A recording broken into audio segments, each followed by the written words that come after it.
Alright, Himiko, I see you. Good morning! How is everybody?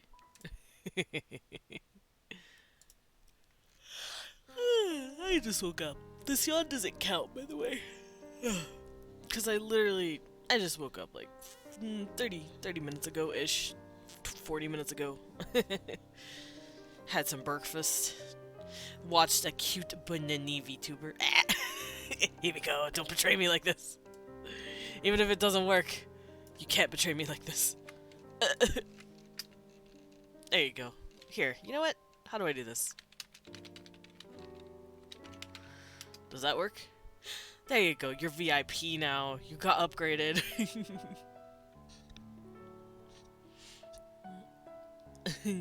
The Hellhound has been upgraded. Yeah, there you go. I mean, you've been here, like, almost every stream. You've been hanging out with me. The boy has been upgraded. Alright. But yeah, good morning, everybody. Ugh. I am cold as shit. It is cold. Fun little story time. Hey, you are special. You are cool, and you hang out with me. Ugh. Ugh, my bones.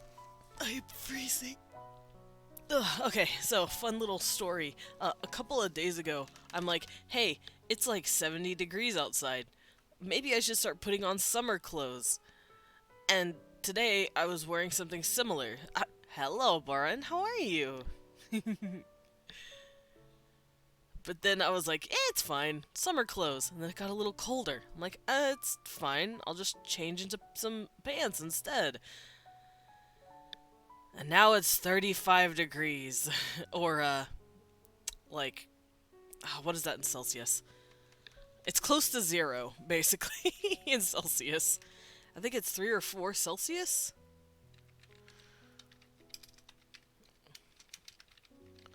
I have to figure it out. Give me a second. It's 3 degrees. I was close. 3 degrees Celsius. 38 degrees. Here I am, freezing. Tarochi, girl, you are not no.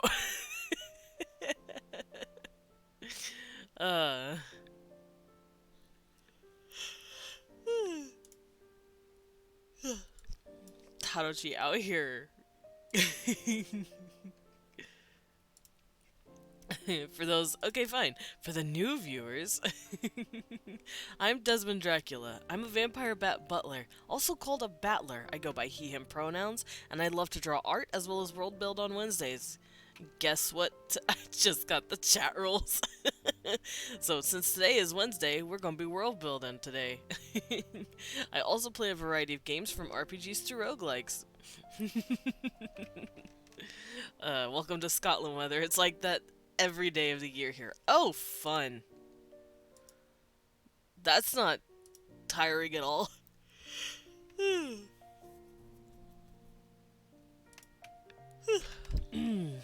Like I said, don't mind the tiny yawns. Ugh, it is so cold here. It's so nice, but at the same time, I'm like... That's because we live in like a... We live in the desert, so our stuff isn't meant for super cold weather, not for long. So I just sit there and I freeze. But I do have a blanket, a very thick, one of those, hiccup, one of those like thicker, what are they? Not weighted blankets, but it feels like it could be a weighted blanket. I'm just bundled in it. I'm just sitting here being a little bat-rito. Alright, so today we're going to be working on more world building, specifically the conley. Yes, comf. I'm like a warm little bat-rito in the comf. Yeah, I live in the south. We have humidity. I feel that. I used to live in the south.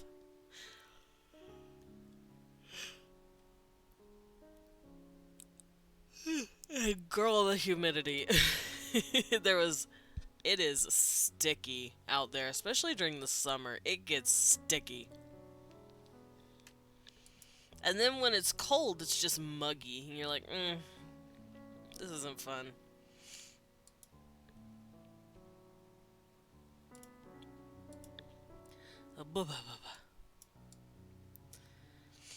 But yeah, I actually woke up with my throat hurting a little bit.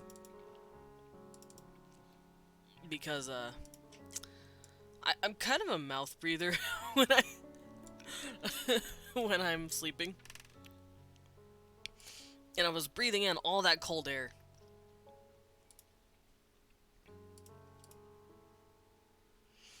So then I woke up thinking I was sick. And I was like, uh-oh. Am I gonna have to cancel stream? But no. No, after my throat warmed up, it stopped hurting. Let me just grab my tablet real quick. And turn on the settings. There we go. Alright, we're gonna do this fun little transition, which is just me jumping. Over here. Wait! Headpad. No. Get out of here, headpad. No headpads yet. I woke up the exact same way. My throat was killing me this morning. Yeah, it sucked! My throat was all cold and scratchy, and I'm like, I feel like death. But I'm good now. Kind of. I'm also really stuffy still. I'm gonna be kind of stuffy in and out for like the next few weeks to a month because of this, just this weather switch we're having. As long as the weather is inconsistent, so is my breathing. Sorry, I'm just grabbing my tablet here. I'm also gonna switch my eyes. Hey, get out of here! Get out of here! There we go. My eyes need to be fixated on the tablet. I need to be in focus mode. Felt seasonal sickness sucks. Yeah, it do. It do be sucking, though. Alrighty, let's get this open. Let's get this ready. I'm dying. Alright, where are my notes? Yeah, they are.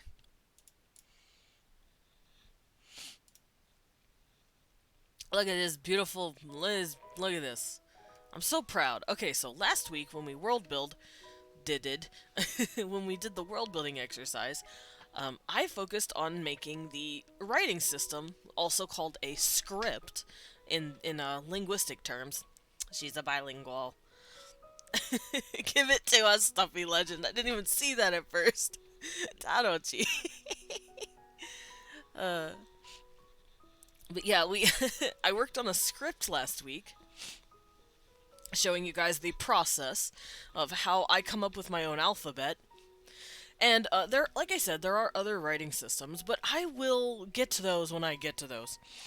Because, fun little fact, I have more than one race in my brain that I can come up with.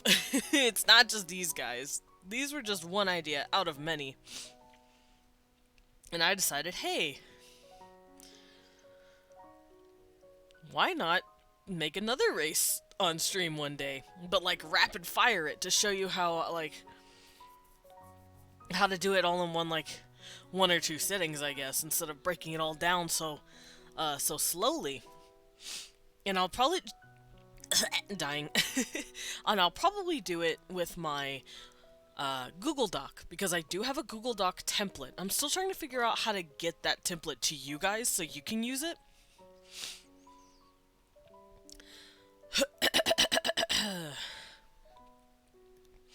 Sorry, throat's still a little wonky. I'm also trying to adjust my blanket here. I don't want to freeze.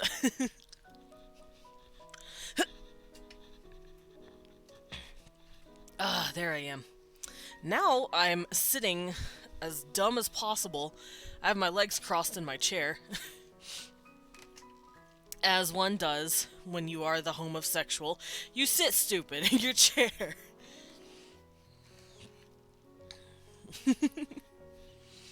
Alright, come here, Mr. Tablet. Oh, it's cold. I stuck my hand out of the blanket and now I'm freezing. Help me. My glove is also freezing. Also, Tadochi, who is this man that I see on your screen? He is... Oh boy. For those of you who don't know, I'm watching Tado stream in the background while I draw, and he's got quite the man on the stream. I think that's the professor from Pokemon Arceus. And oh my god, someone save him. Alrighty, here we go. Laventon. Hey, dude, what is wrong with him?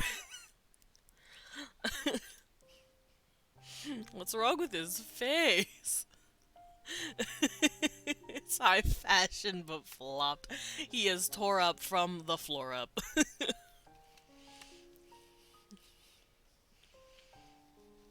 Good lord. Alright.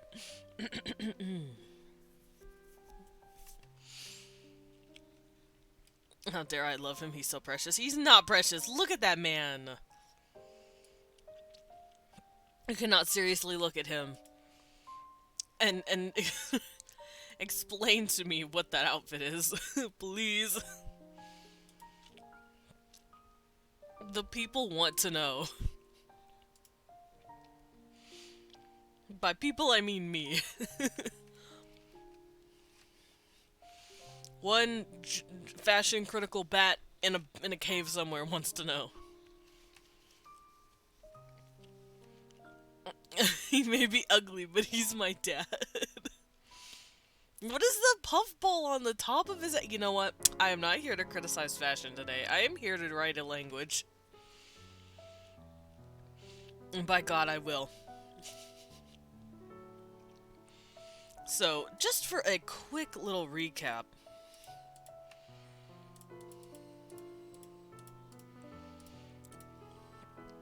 Let me just clean this up a little. It looks a little wonky. There we go.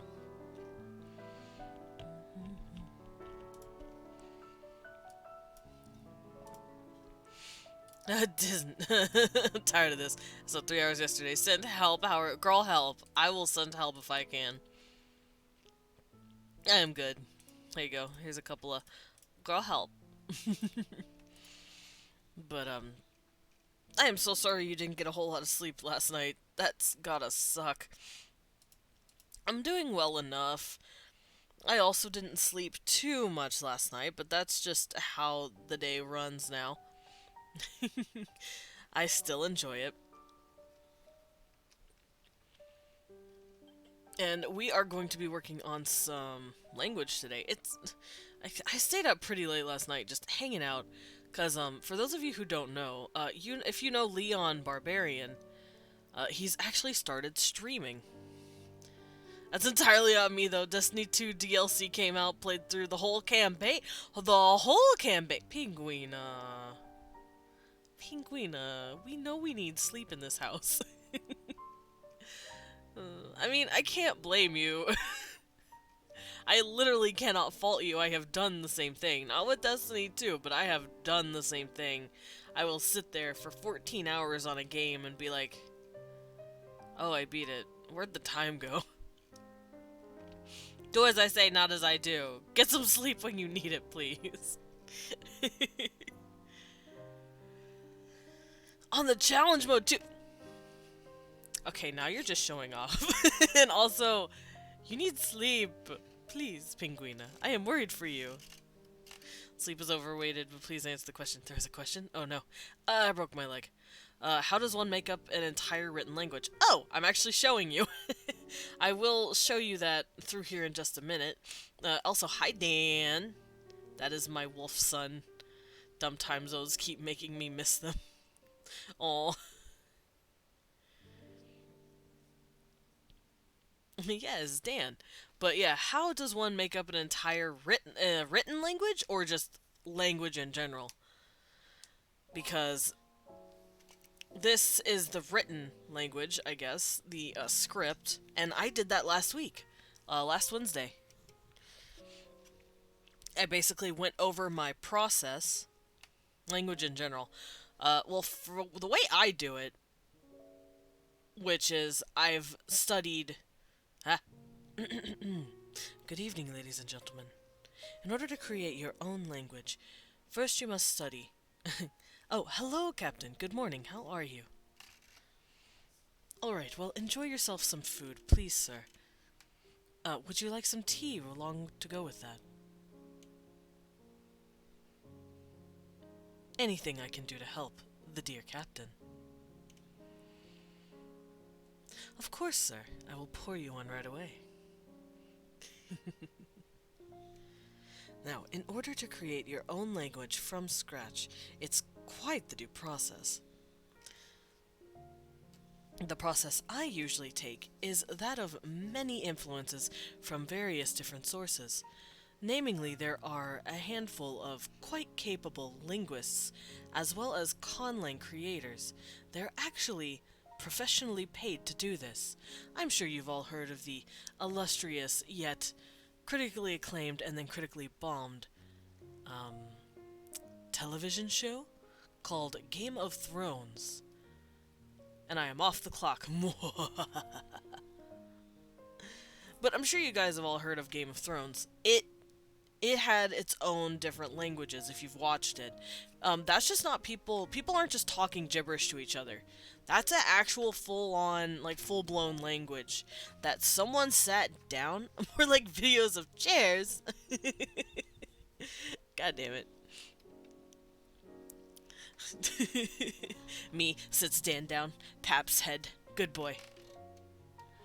But yeah, for those of you who have seen Game of Thrones or know about Game of Thrones, I'm sure it's been like, oh yeah, they speak Dothraki, you know, the languages, all that good stuff. And it's like, yeah, someone actually got paid to make that. They actually had a contest, weirdly enough. They had a contest before the show came out.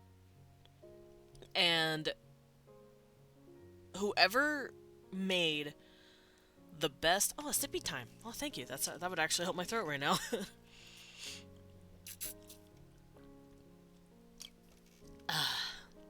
Water. But yeah, the Game of Thrones directors had a little contest to see what linguistic hobbyists and like conlang hobbyists could crawl out of the woodworks and make them the most accurate and best made language for Dothraki, and that person would be hired.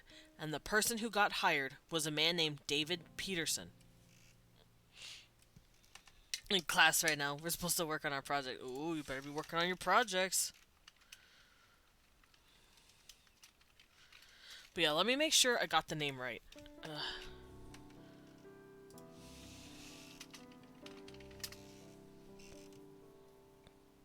Yes, I got the name right.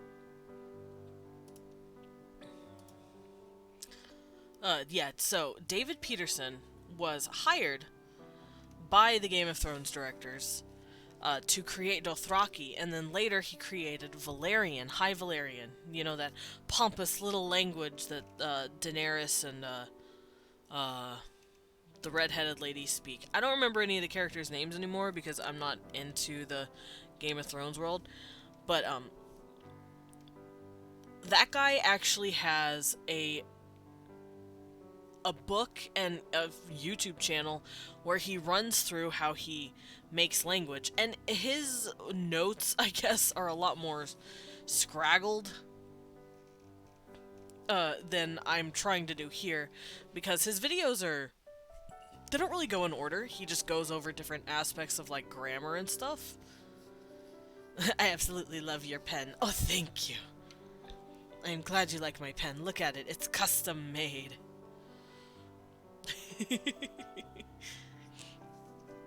Dan, you're a good boy.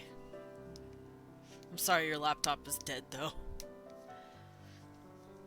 But yeah, this guy was literally hired to make an entire language, and that actually spearheaded his career.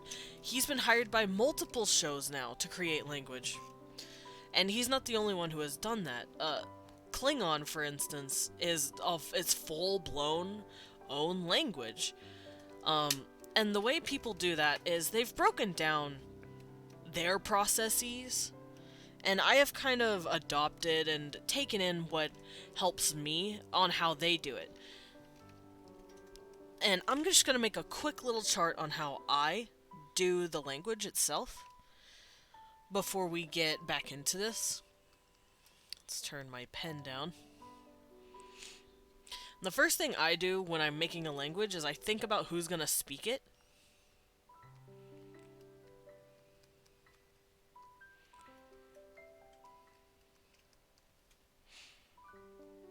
There we go.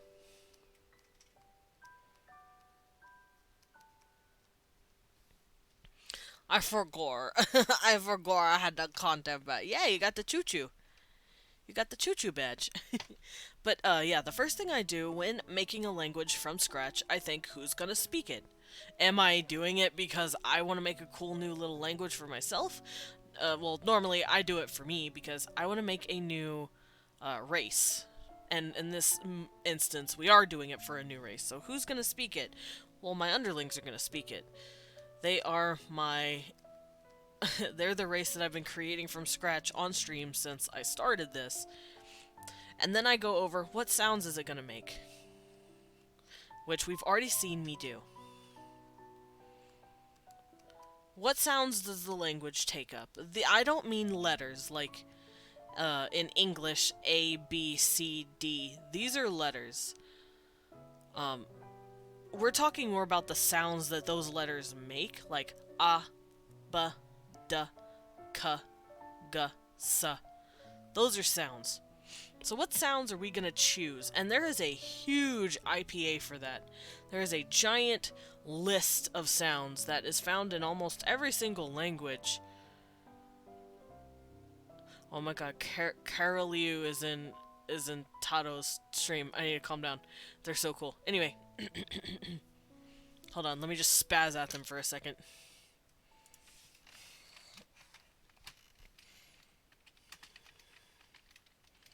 There we go. I'm gonna spaz at them for a second. But, what sounds are we gonna choose? It could be like, where is it? Here it is. And we've already done that. In the other, shows. Shows? Episodes. Episodes? Streams. There we go. And I wanted to choose, 7 vowels. And then I put the vowels together for different effects, like A, I, ow, because my vowels they're only one sound, like A, E, O, U. But you have to put those together to get diphthongs. For example, our letter A, when we say A, that's technically a diphthong. We see the letter A like this. He dances. He's dancing. Name puns. Anyway, the letter A is pronounced A. It's because my name is Dan.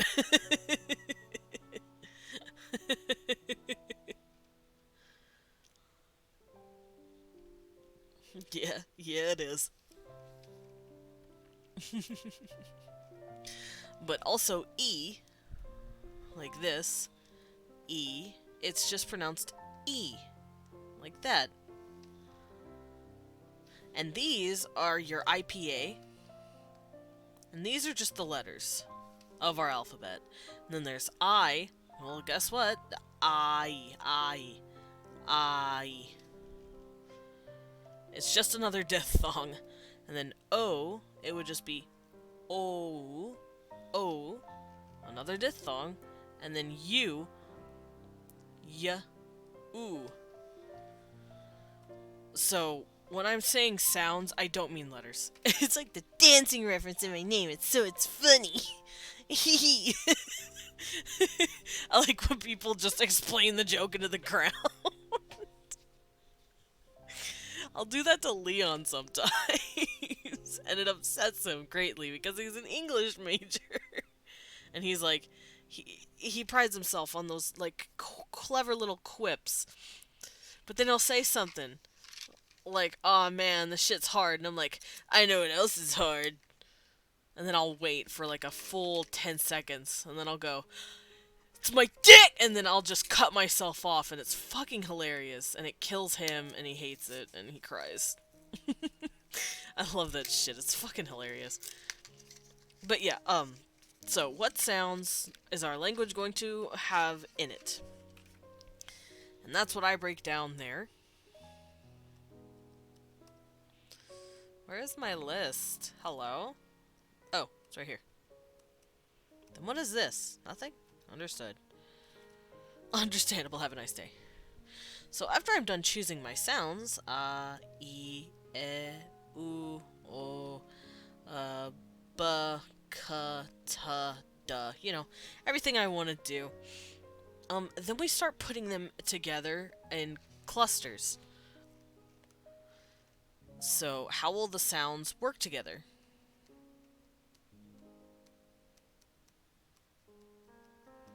What syllables are we gonna do?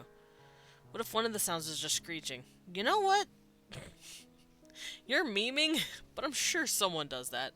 I know people croak. They croak and they click for some sounds. Like hasa. Croak. Yeah. Yes, exactly like a frog. It's called I love frogs. I love Paris. I actually have a frog race that has a croak for a sound in their language. I love Paris.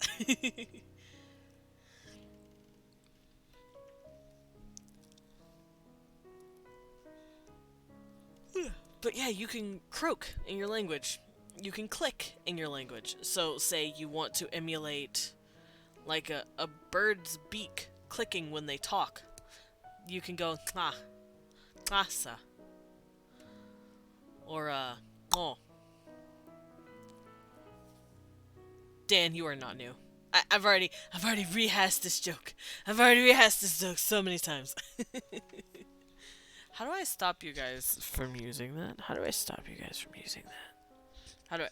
How do I get you guys to stop? Hi, Dan. My name is Desmond Dracula, and I am a vampire bat butler. Also known as a battler, I go by he, him pronouns. I love to draw art, and I world build on Wednesdays. I play a variety of games from RPGs to roguelike, and you're my wolf child. You cannot be new. I know I'm a bat, right? What? I'm a bat? Since when? Who has lied to me? I never knew. Really? Oh, well. You're surprised now.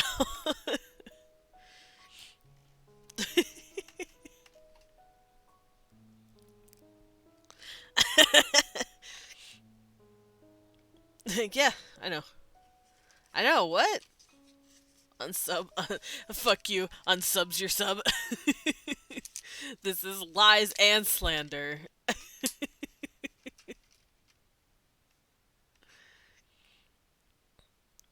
Tarochi. Tarochi, why aren't we talking? Why aren't we talking to our Pokemon guy? What's that name? Andra? What's that bitch's name? I can't read that. It's Andra. My eyes were just cross-eyed. My whole life is a lie. I am a bat, not a cat. as another. We hunting now. Ah, I'm a little behind then. Oops. Yes, I can. I can turn into a tiny bat. But I don't have the means to do so at the moment. But here, I can show you what I look like. Oi. Oi. Oi.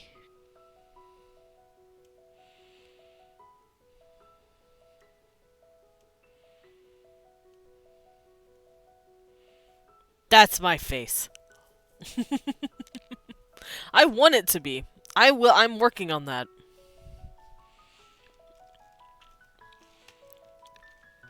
But yeah, after we figure out our sounds, we figure out how the sounds come together, which is called syllables. We all know what a syllable is. It's how many consonants can we get squeezed into a word before we hit a vowel. And how many consonants can we put outside of that vowel before it starts to get too crazy.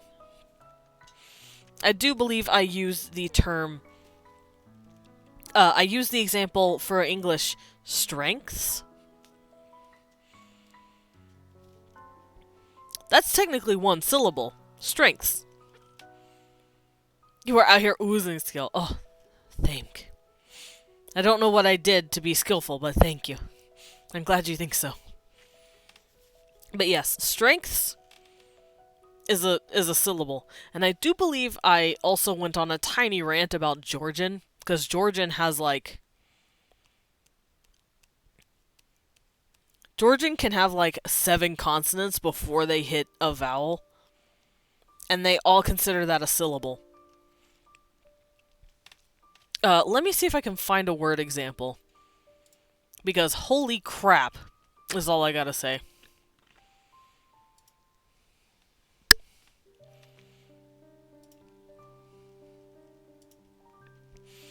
Let me look that up real quick. Oh, here it is.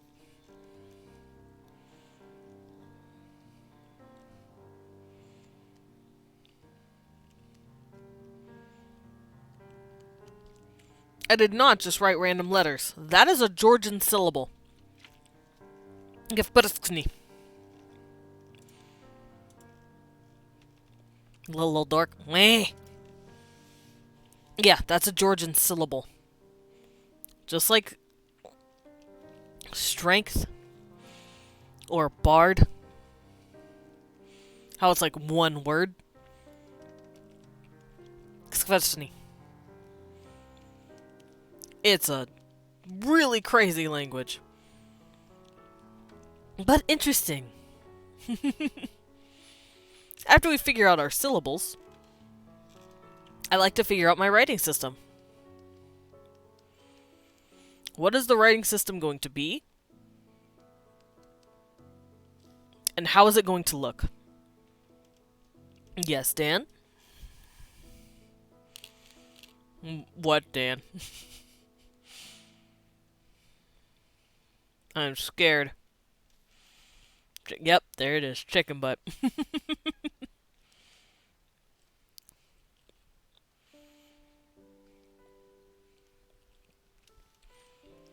Got him. Nice.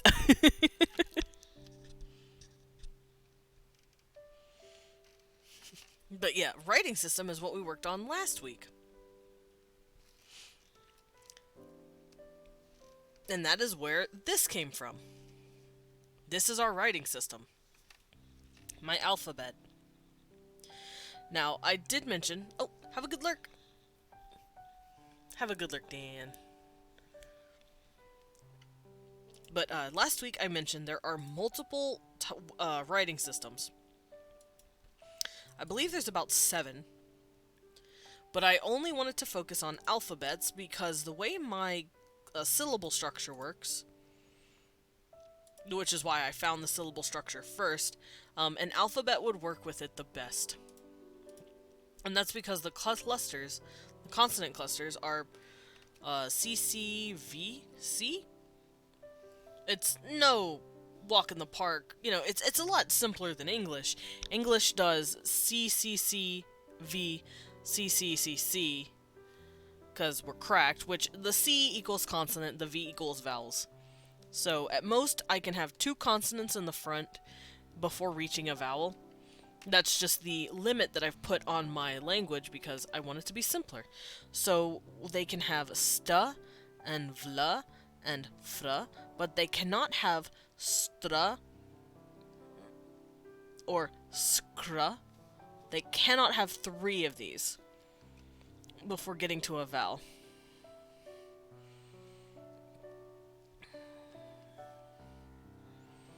if that makes sense.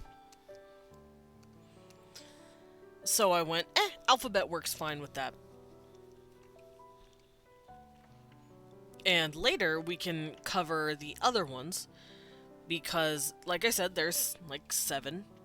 There's logographic. And that is like Chinese and ancient Sumerian. Cool little detail. Well, thank you. But logographic... dying. Logographic is when you're using pictures to depict a word. Kind of think emotes today. Like, say, I don't know, you want to tell someone you got a new pet turtle, but instead of writing out the word turtle, you use the emote for a turtle. That would be technically considered a logography, a logographic symbol. Dinko, his power grows. But logographies, that's how you say it, have to do with logos or symbols, pictures. After that, wait, can vampires actually die? Yes, vampires can die, but I'm technically not a vampire, I'm a vampire bat. Very different. We're very different. After the logography, there is something called a syllabary, which is what Japanese is. You know how it has all these different little symbols.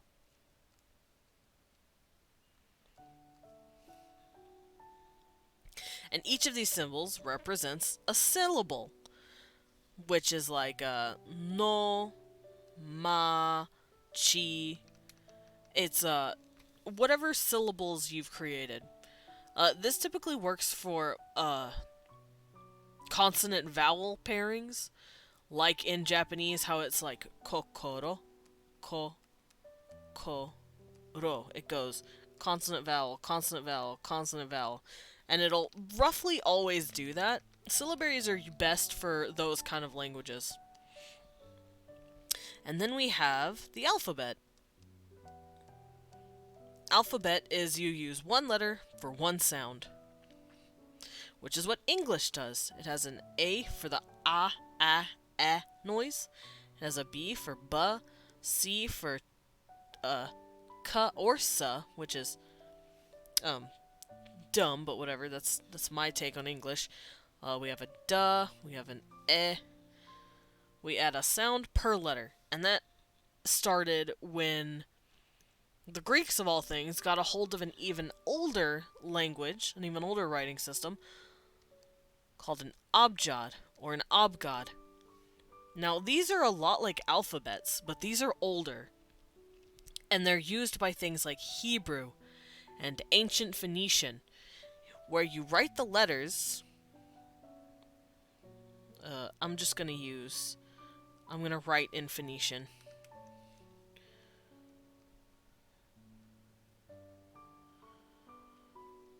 A, Bet, Gimel. There we go. And abjads are different than alphabets in a sense where alphabets will write vowels and abjads will not. They write like this.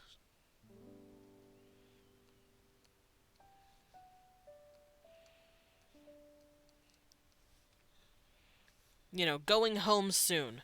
But they write it like this. They will not write... They text each other, basically. They're that stereotypical early 2000s texting that you see on TVs. Or what, I guess, boomers think people text like. That's how they write. They ignore all of their vowels. They do have tricks for their vowels to figure it out. They add little, like... Actually... Hiccups. Now thinking about it, my, language is more like an abjad than... than an alphabet. Oh no, the hiccups. Help me.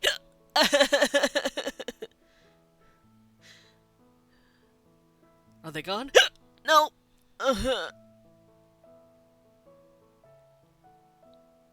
F's in the chat. F's in the chat. He's dying. He's dying, folks.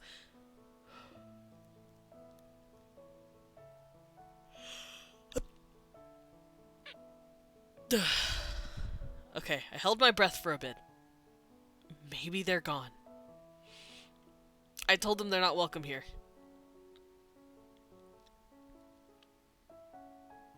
Okay, I think we're good. Okay. Yeah, no more hiccups. They are gone. But yeah, an abjad is when you write with just vowels, and I realized I kind of did that with these guys. I only made not vowels, consonants. I only wrote consonants, and then I turned the vowels into something called diacritics. Diacritics are those little dots and dashes and little schwas and like all that good stuff that you see on a letter, like this, and then these two dots are e, and this slashy up, or then and this little squiggle. These are all diacritics. That's just the term for the little doodads you put on top of your letters. But I turned my letters, my vowels, into diacritics. Which means the way you write is a lot like Tangwar, where you do this. You're like, oh, let's write the name Dan, for instance. You go D-A-N.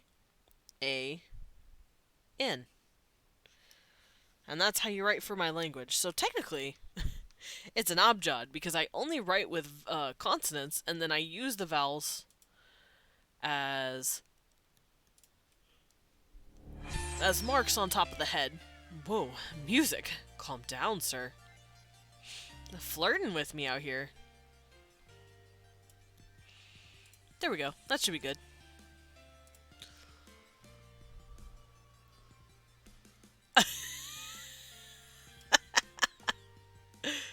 Hello there. Oh, hello there. That's Dragon. How are you? Also, Leon just sent me a picture requesting it be the pose for a new medic art. So that's a thing.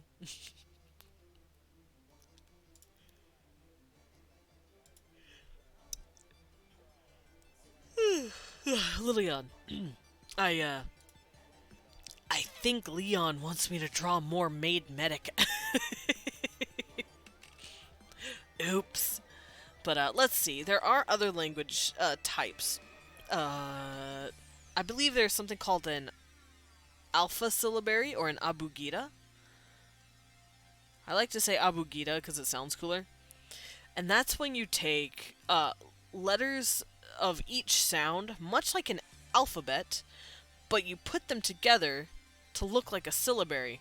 So something like I know Sanskrit does it. You have letters like this. Let's say this is the letter for a D, and this is the letter for like a K, and you want to say Dhaka or something like that, and you have a little letter that connects to it that makes an A, like that maybe. You'd write it like this. Da. Ka. Like you kind of like attach them together. And it's really interesting and really, really cool. There are a few more. There's something called featural as well. And this is actually what Korean is. Korean writes very very methodically when it comes to hearts. Hey, Charismatic K9, how are you? I am going over language writing.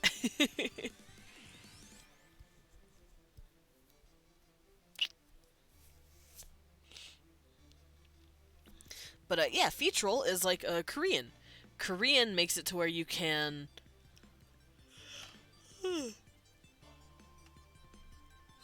it makes it to where you can write every letter or every sound just like the alphabet, but it's a lot easier to understand because of the shape, and the shapes kind of like coincide with each other. It's It's basically more thought out. The letters actually, or the symbols actually match with the sounds, and it's really cool.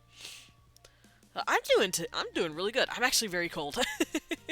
It's extremely cold today because I decided, hey, I'm gonna dress in summer clothes because it's getting really hot. And then we woke up today and it was 35 degrees, and I went, oh, we're doing this today.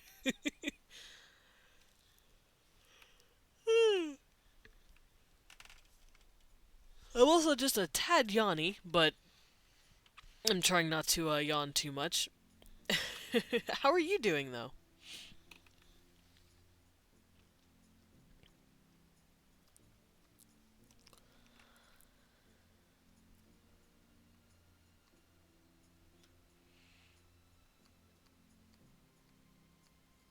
There we go.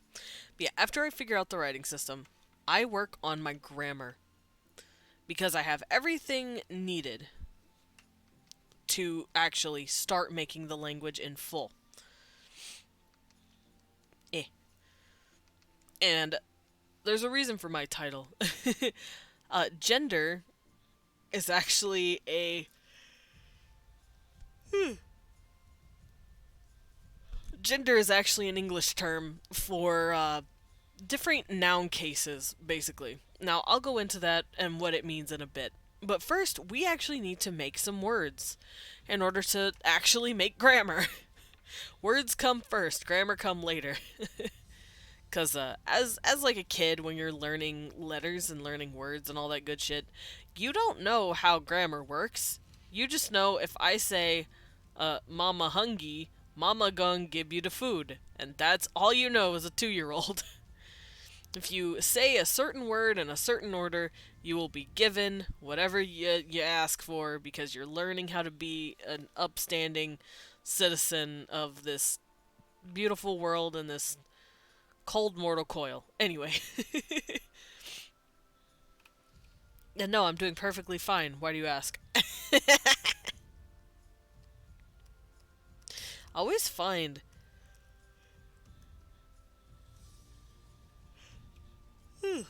hungry. Sorry, my internet dropped out right after I asked how you were. Oh no, I was saying I was fine and that it's really cold today. And then I asked how you were.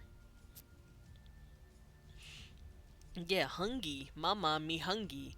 That's why kids have, shitty grammar. It's because they don't know better. They're learning. They're kids. They're little babies. They're like 1 or 2 years old, trying to just figure themselves out. But, yeah, I cover grammar after I cover all of that stuff. So today we're going to grab a few words. Doing really well, thanks. Got some more layers on or something. Warm up. Yeah. I'm actually in a blanket right now. I'm in a big, thick, comfy blankie. I'm a batrito. Warm blanket.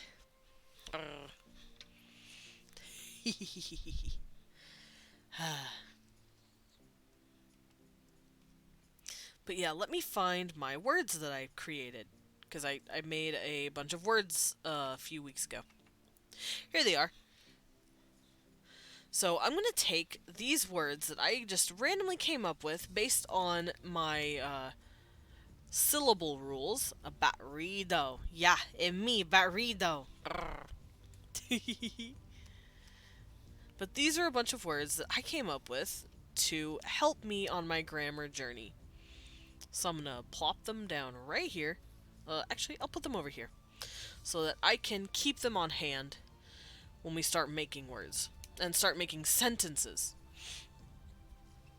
So that is one of the first things I worry about with grammar. I worry about sentence structure.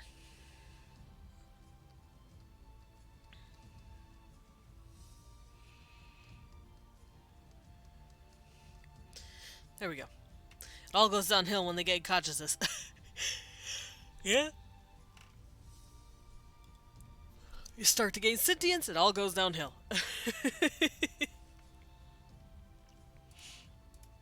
Now, let me actually pull up my... fun fact, I have a Google Doc for my races, but I also have a Google Doc for conlang templates. I know. Shocker.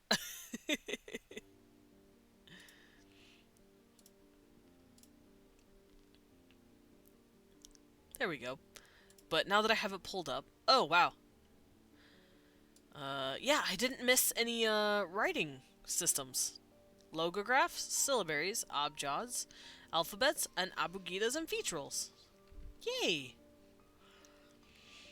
Alright, so we're going to work on the word order, or the sentence structure, also called the syntax. It's the order in which we put words together. Leon, he's so cute. Leon's being cute. Everyone, Leon's cute. This isn't a question. It's just a statement. It's just me gushing over my husband.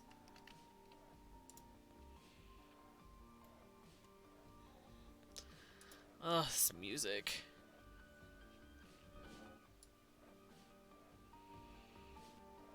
Good music. Good music. Oh, agreed.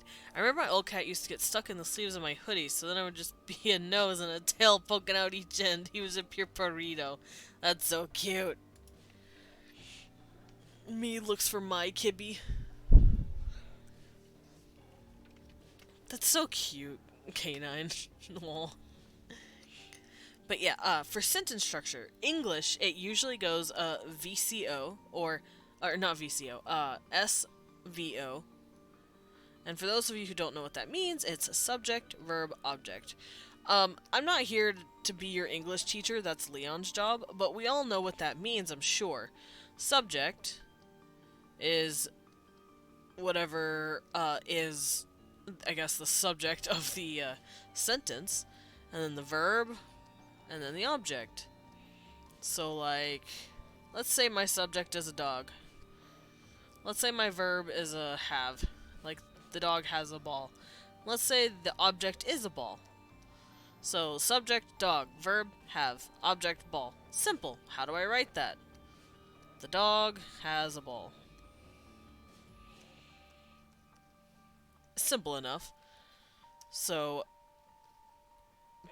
subject, verb, object. Yeah, ball.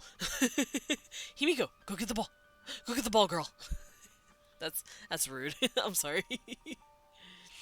That's specious. But I don't want my sentence structure to work that way. Oh, good. I want my sentence structure to work like this. I want it to be SOV, because SVO is just one way to do it. SOV is actually a lot more common. You can also go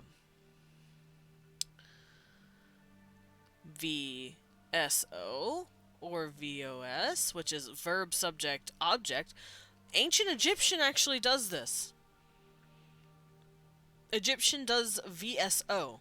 So if they want to write the phrase, the sun shines in the sky, they will write shines, sun, in sky. They will go verb, subject, object.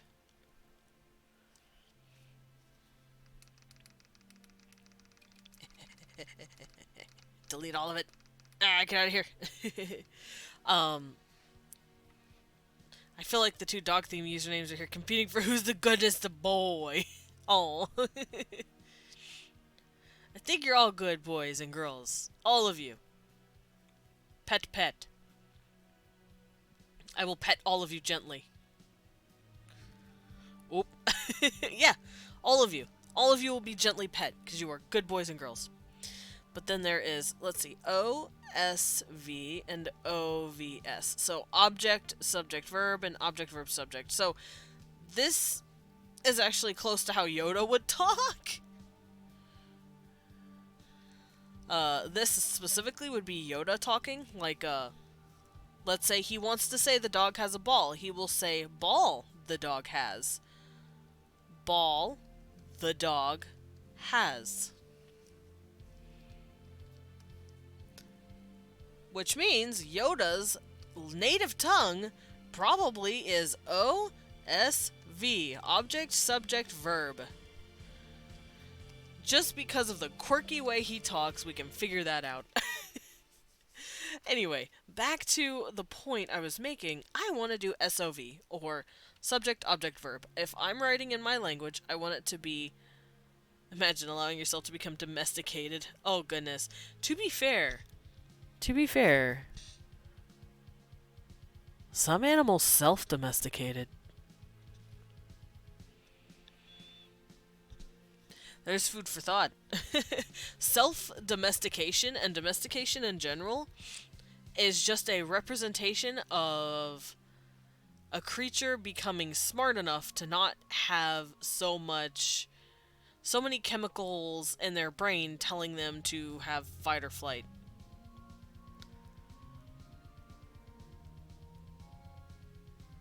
Humans, according to scientists, are actually self-domesticated. We domesticated ourselves. Which is why we have flat little baby noses. And it's why we look like baby hairless monkeys. Because we lost our long face, our longer jaw. Because we got domesticated, basically. We're the pugs of the monkeys, basically.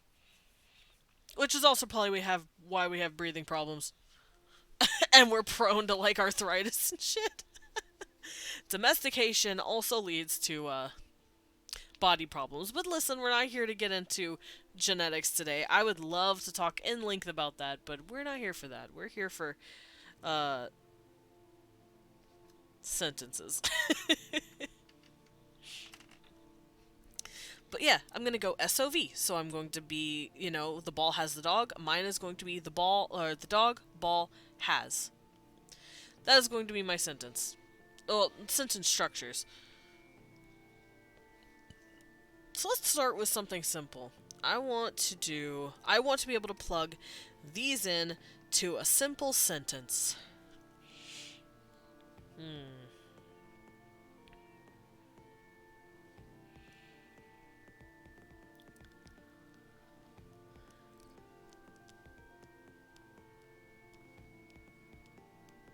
How do I do this?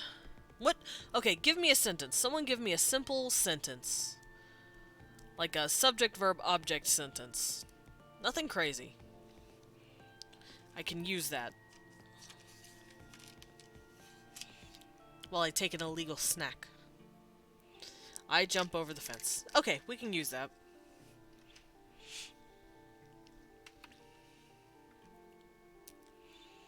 I'll switch I to the boy for now.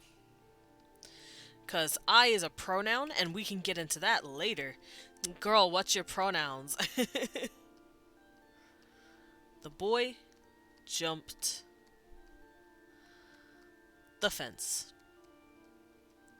So we're going to use this. Thank you, Himiko. The boy is secretly a VTuber. No! Thank you, K9, for the sentence. The boy jumped the fence, and we are not doing VTubers. Get out of here. My immersion! So, let's see. We're going to use a couple of these words to click into the sentence. So, I want to use,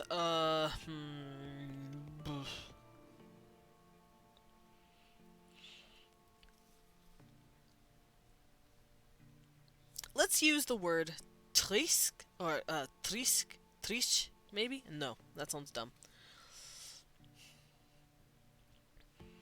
How about prush? We're gonna use this word. Prush for boy. So, prush.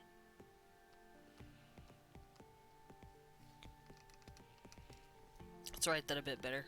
Prush. And then the boy. Here, let's change jump to jumps.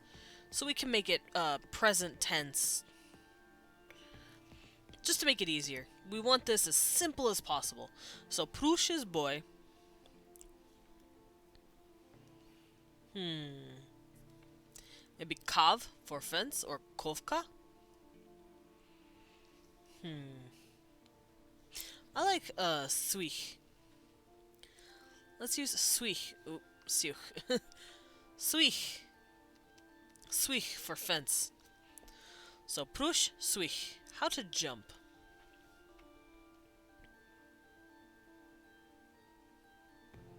Let's go stop.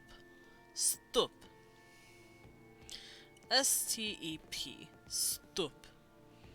So this will just be my very simple words that I'm going to use. Boy is going to be prush. Jump is now stup. And fence is swich. If I can spell my own language correctly. Now, how am I going to write this? Let's scoot this down a bit.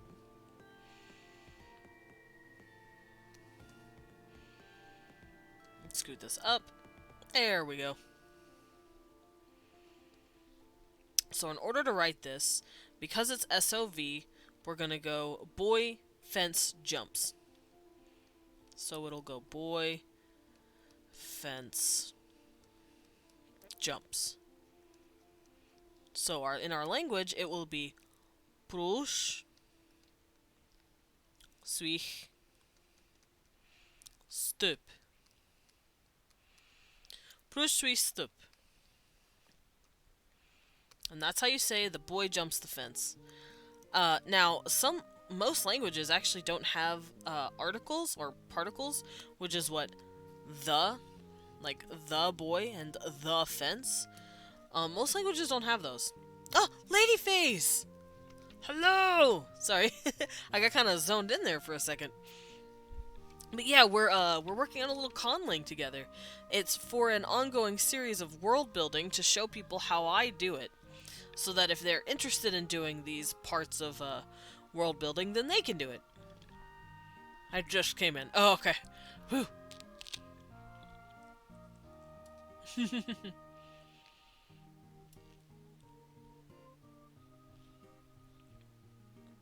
I am secure. But yeah, these are the people. Let's turn on their underwear.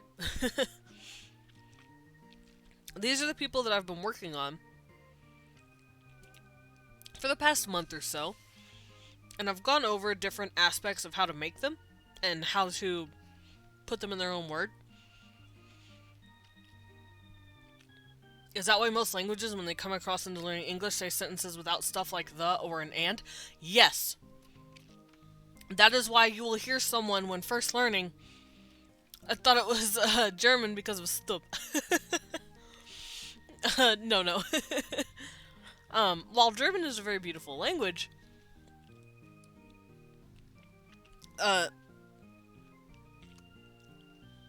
hold on, I'm choking on my lemon head here.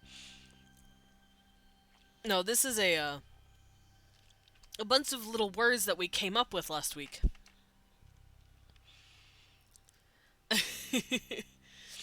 Stup just happened to be a word that popped up, or stup. How do we do it? How do I pronounce it exactly? Let me go look. It's in here.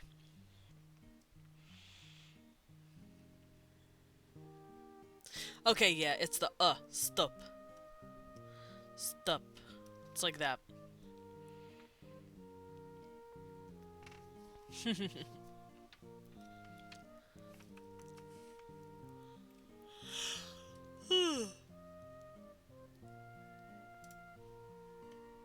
Yawn, please, get out of here.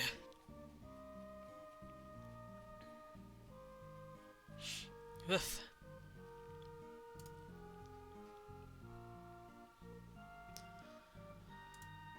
Why does this music sound kind of scary? I'm not gonna lie, I'm kind of scared. Alrighty, there we go. I fixed it. Very interesting aspect of world building. An interesting art that my brain goes brrr. Yeah, I love language. But yes, charismatic canine, you are correct about the whole the or an and. You will hear some people say, you know, boy walks a dog today. It's because they don't really have articles in their language, so it's not natural for them yet. They're still trying to learn all that stuff. This happens a lot with Japanese people in who speak different Arabic languages, Semitic languages. Actually, Hebrew has a the, but they do not have an like a boy. They don't have this. They just have the, which sounds weird, I know, for us because that's just how our language is. But they don't have I think it's called indefinite articles, where it's like a boy, because you don't know who the boy is. It's just some random boy, a boy. If you say the boy, you're talking specifically about that one boy. They have that as well, but they don't have as and ands. But for these guys, I think I'm going to do something similar. I don't want as. I don't want to be able to say a boy. If we're not talking about a specific boy, then we don't need it. However, if we have the boy, I think I'm going to do something with that. I think I'm going to have a word for the. What we call broken English is their struggle to translate articles. Also why English is considered one of the most complex languages.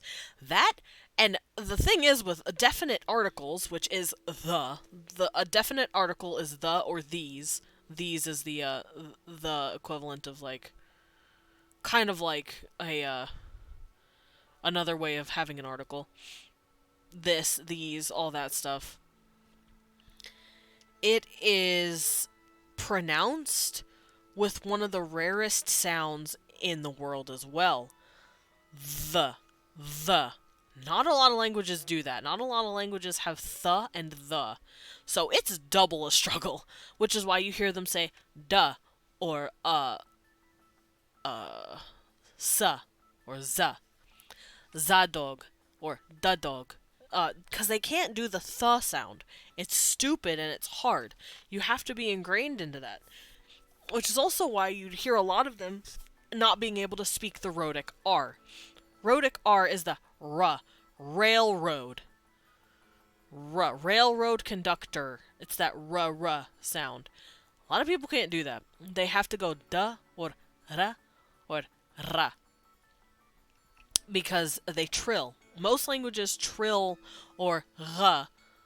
They roll their R in the back of their throat like in German and French. Like a boîte or rendezvous. They can't go railroad. It would hurt their throat.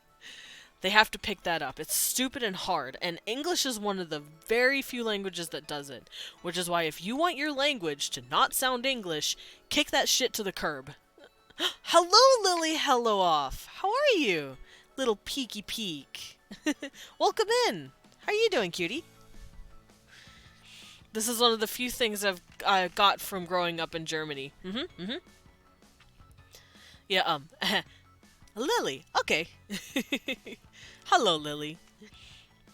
But yeah, a lot of languages, a lot of people who have needed to start learning English second struggle with a few sounds because our sounds are just really rare and really dumb for no reason.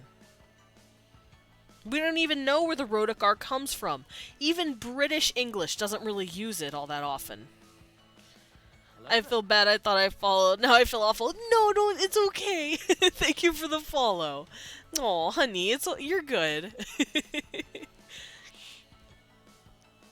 You are all good. Thank you for the follow, though. But yeah, I've actually been, I've studied a lot of languages. I I can't speak them.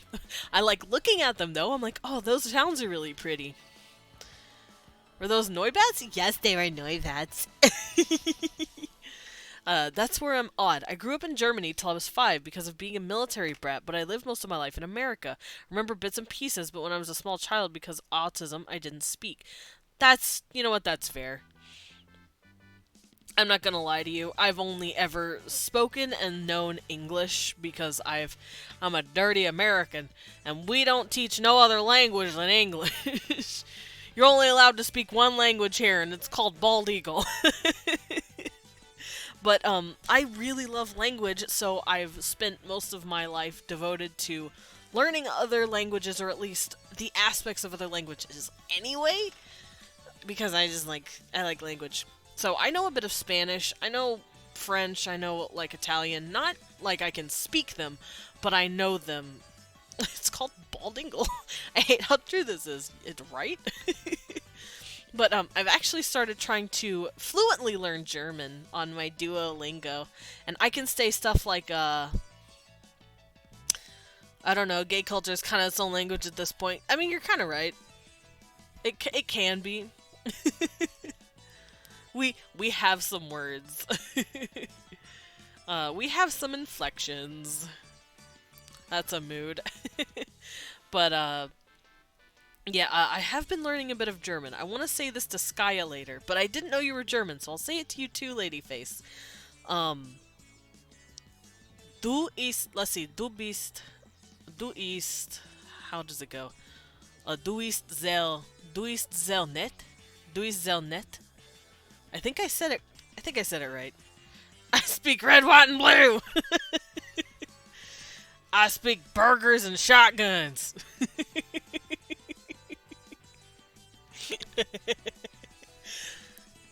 Listen.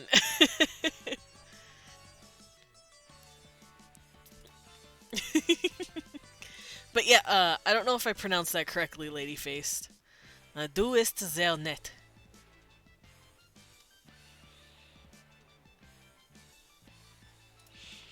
Also, because it's Duolingo, I've had like 5,000 varieties of how to order milk, tea, and water shoved in my head. So I can order some tea in German, goddammit. I can say Tee und Milch, bitte. Bitte, I think is how they said it. But yeah, I'm learning German. Yay! German's fun. It's a very pretty language, and it's very close to English. In terms of, like, word structure. Communicating rainbows, squeaks, gifs, and some very interesting shrieks. Yeah. Yeah. I'm sitting here going, I don't know if it's the gay or the autism. Do I make these popping noises because it's fun, or is it because I'm high functioning? We'll never know. That's how it goes, though. But yeah, back on topic. Prush suis stup. That is how I want my stuff to do, and I want to have an article for the. But I don't want to. Whoops! I'm on the eraser. Hee hee. But I don't want to have a word for ah. I don't want to be able to say a boy, an apple. I just want to be able to say the boy, the apple, because that's dumb. And now this is going to be a very, very small, like semi-word.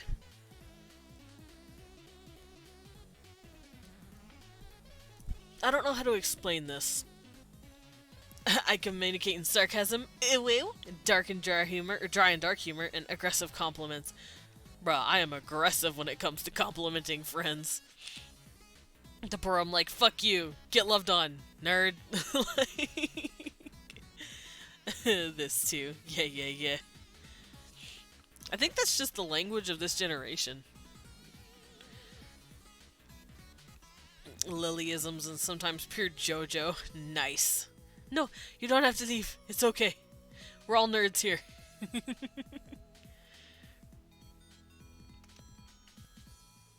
You see yourself out, and by see yourself out, I mean see yourself turned around and sitting back down next to us. But But let's see, what do I want to do for this? I love dad jokes. Don't get me started.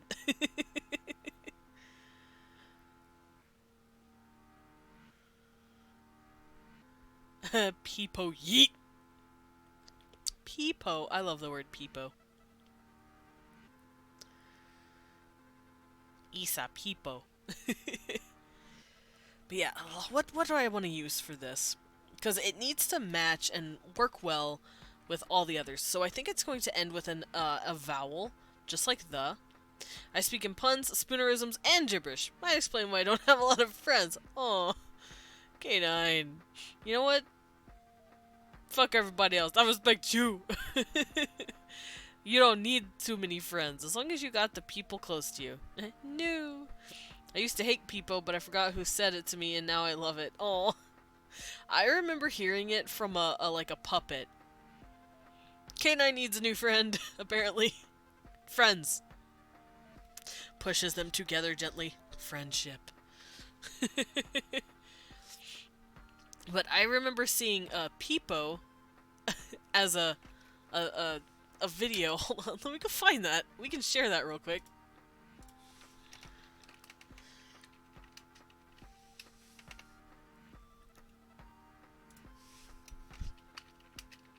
If I can type it correctly. There it is. Alright, music. Shush real quick. We're looking at Isa Peepo. This is where I heard it. It's an version. Come on. Where is it? Samado?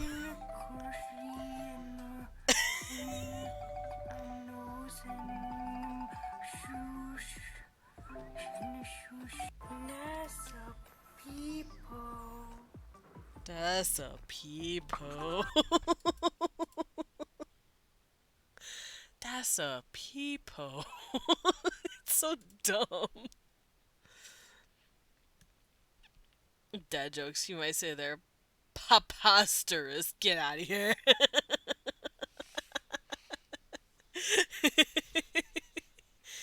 Get out of here. Actually, stay here. We love you. It's a peepo. But that's where I heard peepo. But yeah, let's make a thingy here. I'm thinking. Uh, hmm.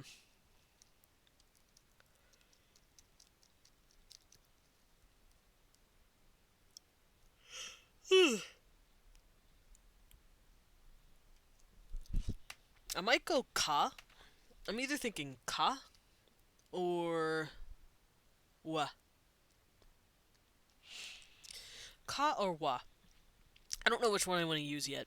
So it would be kaprush sui kas kaprush kasui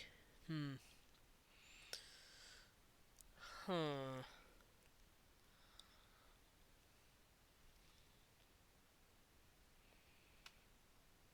Hmm. Okay, so I'm thinking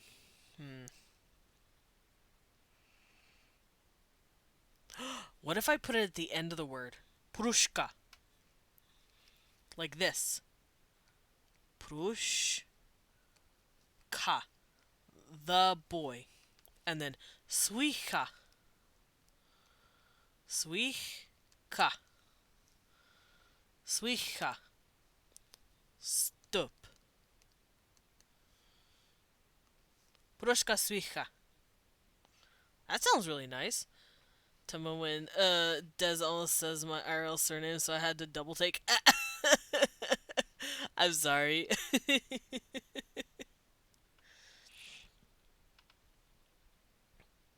mm,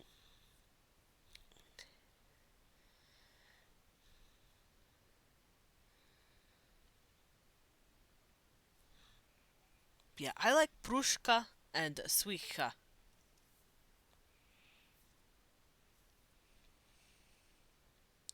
Butler mode. K9. Good afternoon, sirs and madams. I am back. Would you like some tea? How are you enjoying the language learning segment of my video? I hope everything is going quite instructional. Oh, Master Khan, how are you? Welcome in, sir. I see that you are barely peeking through the door. Please, do not be a stranger. Welcome in. Welcome. Welcome. And hello, Lowborn. Sir, how are you? Oh, we are, good beans, as Khan likes to say. Yes, that is Master Khan's little peek when he comes in. Khan is such a wonderful and elegant young fellow. He is one of the most beautiful and brightest people I have ever met, and he definitely deserves a follow. What is wrong, Sir Khan? I am simply doing as instructed. I am on the clock, after all. And you really are quite the young gentleman.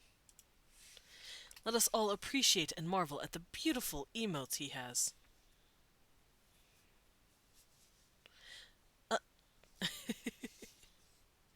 The peak is only relinquished after adding bits, sending them enough bits to their account. Miss Lily. Or rather, Maestre? Might I know your pronouns? Too late, Master Khan. You have been subscribed to.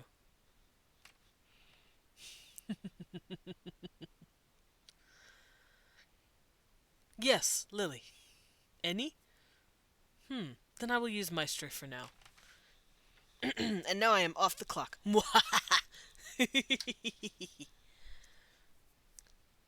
yeah, I'm thinking of adding the articles to the end, because that sounds really nice. Prushka, swishka, stup. I like that. So that's how we're going to do it. The boy jumps the fence.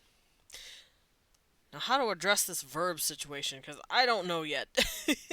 Verbs are tricky little things. I'm sure everyone who learned English that we have, well, anyone who learns any language, that there is a present tense, a past tense, and a future tense. Con is cute. Con's a sweetheart. Con is baby. He is a good bean, and I will pet him. And I love his emotes. Why are you dying? What's wrong? It's fine.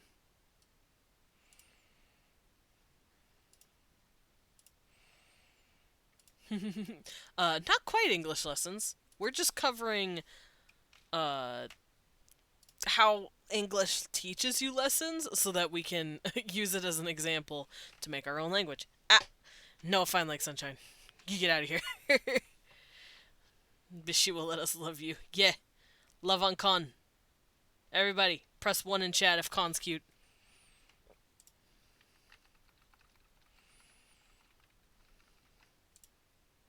Oh man, Con, look at all those ones. Look how cute you are. Yeah. Get loved on, nerd.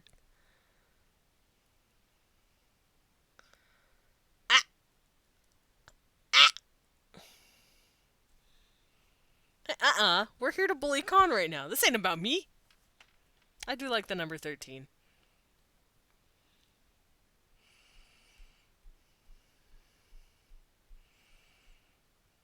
12 if both are cuties. Exactly.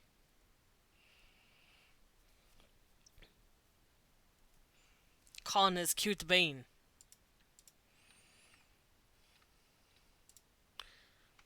What'd you do, Lobrin? What'd you do?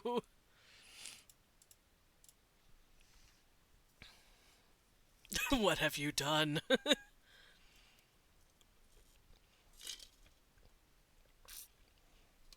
I'm gonna get a little sippy while you guys pick on Con.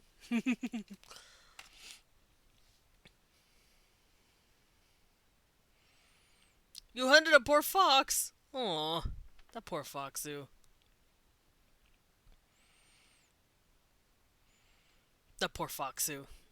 I guess we're doing things? I don't know what things we're doing.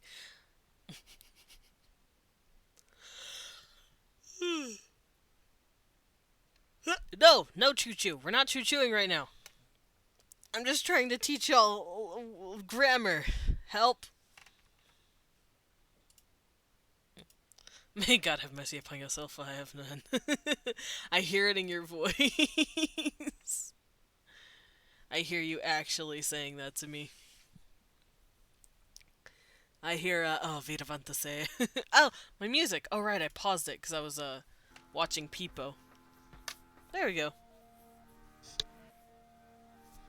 It's back on.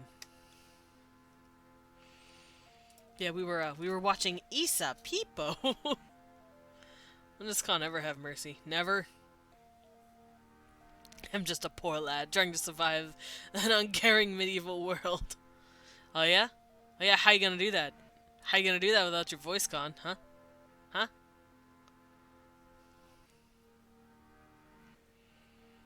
Yeah, that's what I thought.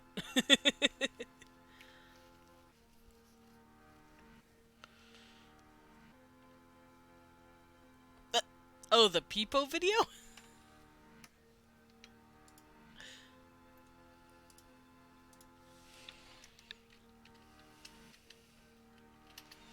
It's a Peepo.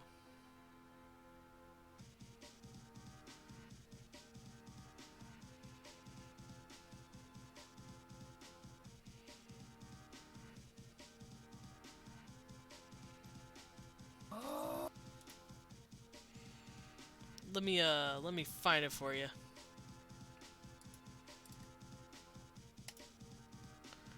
There we go. Here you go. I put the joking tag, I don't mean it. Harder, daddy? Breaks into voice chat. There's your Peepo. Alright, Con. What do you got for me? What do you got for me, Con? I'm in the street. I'm in the chat. Where are you? Where's my ara ara? Good evening. Hey, dude. How's it going? I'm doing quite well. How are you, Desmond? I'm good. Why do you sound so angry? Aw, look at the little chippy. I bonked a fox. Of course I'm angry. Oh, Angie. So obviously, there's only one proper punishment.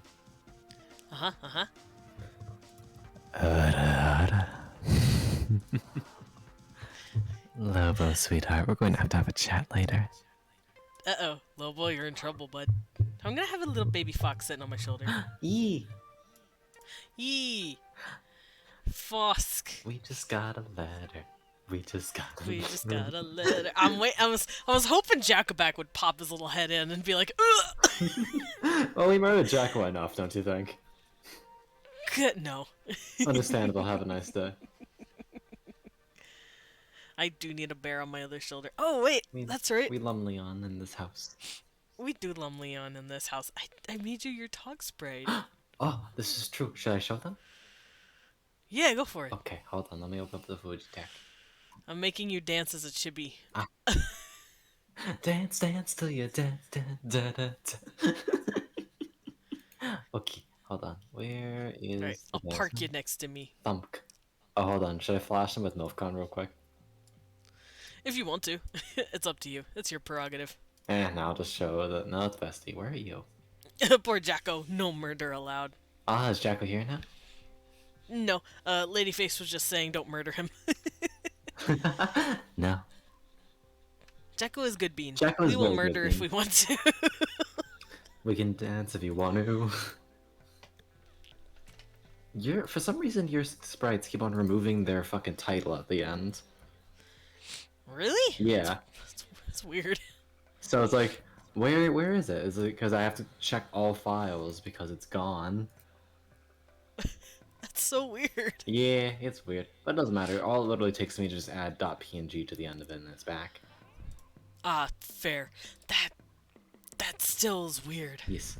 Alright. Do I need to resend them, or? Nah, it always does that to weird files. Okay. It's just a PNG, though. I know. Also, look at him. Hello. Look at him. Me. Look how cute he is. Nar. No, you. No, you more. Hmm. Him cute. Cute Fosk. Well, I wouldn't be as cute if you didn't draw me. No, I only emulated what I saw, sir. I will bonk you Bonk all you with want. vigorous intent. Do it. You're adorable. Little fuss. I will banish you. Banish me to where? This is my house. Then I'll banish my. No! Come back! Con!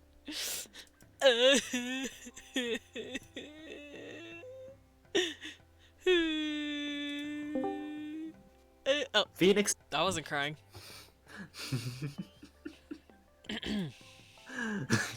Sorry. You have no power here.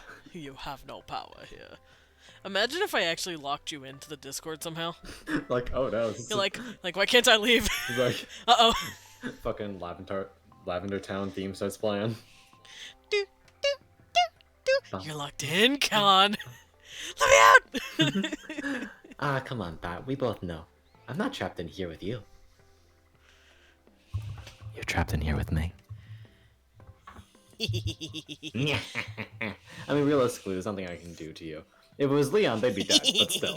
If Leon would be killed, that man would be murdered, but I'm safe. I'm immune. Damn you, Demi. Mm. Bum bum bum bum bum. No you, Lily. Bonk. Bonk. Bonk. No, we are wonderful. No, thank you. We are number one. I am number one. Better side of me.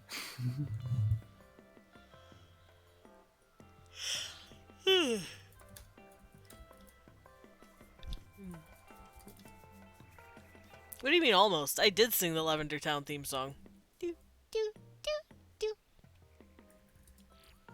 Or at least part of it.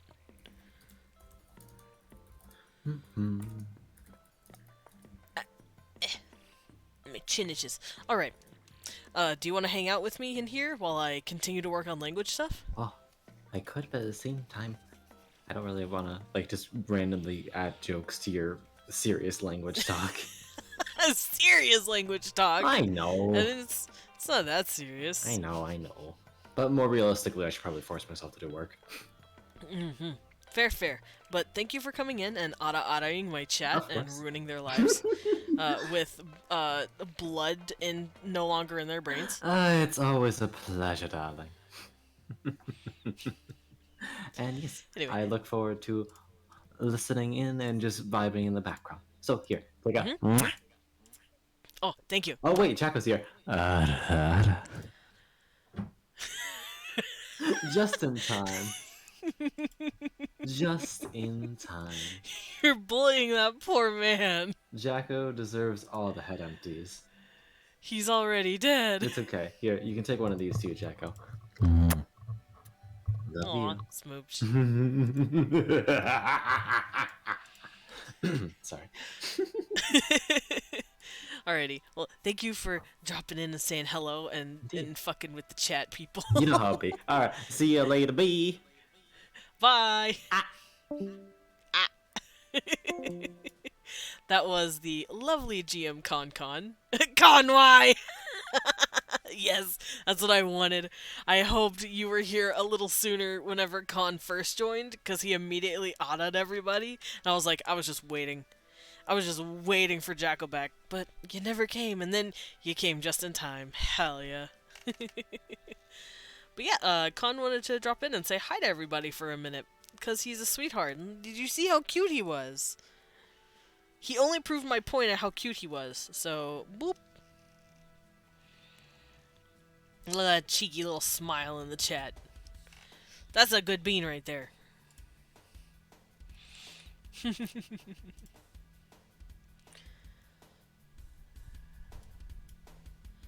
But yes, thank you, Con, for saying hello to me and the beautiful little people in the chats.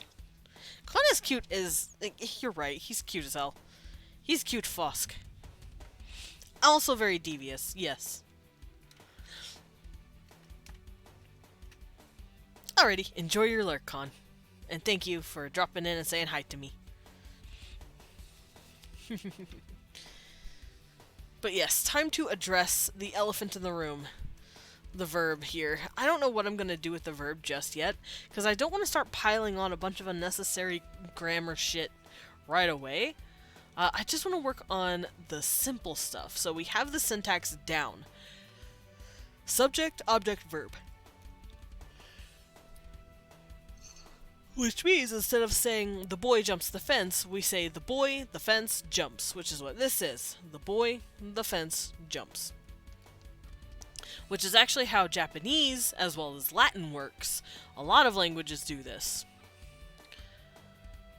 And it's really pretty, because like in Japan, if you want to say, I don't know,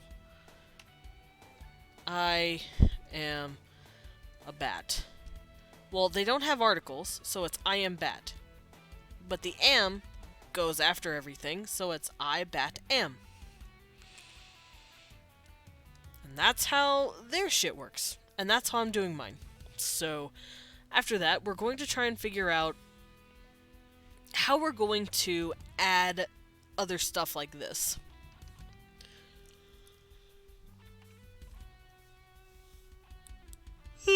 Woof, woof, woof. Woof, woof. I'm a bat, but I bark a little bit sometimes, I guess. I'm just yawning too much. I'm sorry. Bleh. So, I'm going to do something called morphology next. Or how we're going to add different stuff to our words. Now, a morpheme, or something that... a sound that morphs a word, basically, which is why it's called a morpheme, is something you either add to the word or use to change the word. Like, boy, right here, can turn into boys. Let's write that better so we can actually read it. Boy becomes boys. This S, we know what it means. It means there are now multiple boys. There's like 3 or something, you know, as opposed to the 1. This S is a morpheme, specifically called a morpheme, inflectional morphemes. It's a mark for plurality.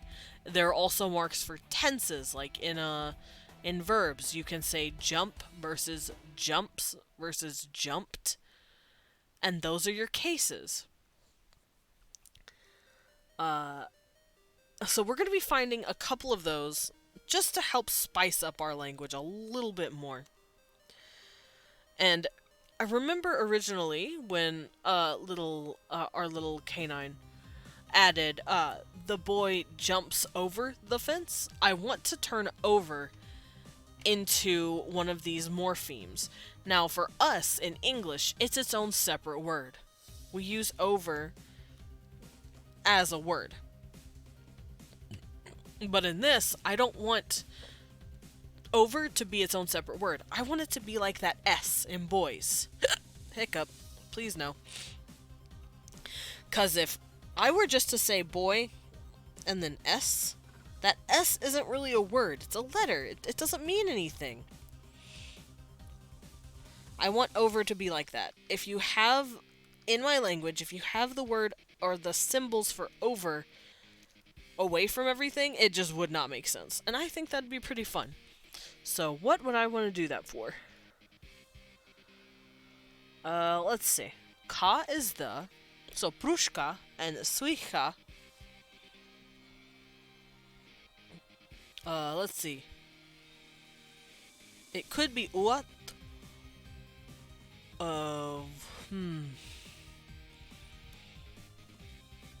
Because I'm trying to only use these letters. Because we've used this one, stup. We've used swich, and we've used prush. And I kinda took this away from it, ka, kov ka. So this could mean the something. We don't know what this means quite yet, though.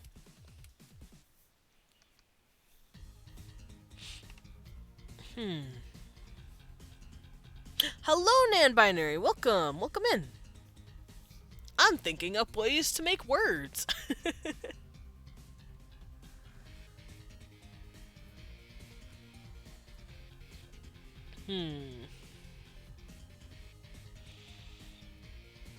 But yeah, we're gonna turn this language or this sentence into the boy jumps over the fence. And I'm thinking... mm, hmm, I don't know. I don't know. Shit. Now I don't know. Do I want to do that, or do I want to not?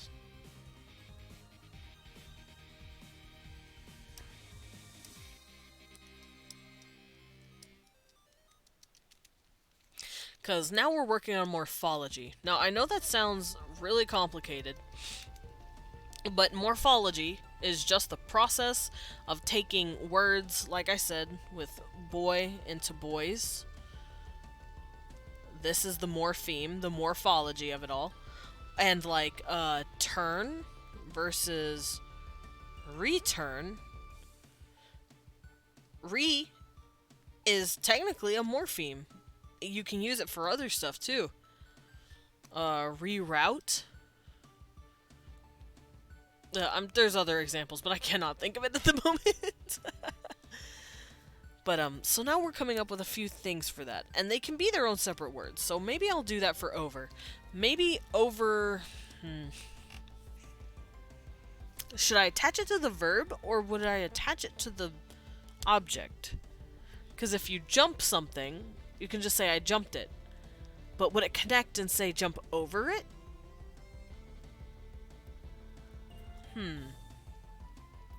Actually, I have an idea.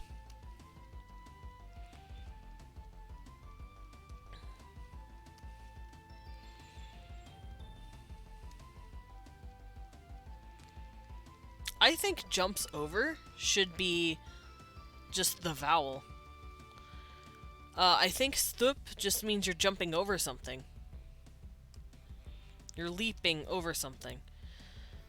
That way, jumping in general and jumping over something is two different things. So jump over is stup, and then just the regular word for jump can be something else later. I think that'll work. So I'll just put the over here. So there we go. I don't have to worry about that too much now.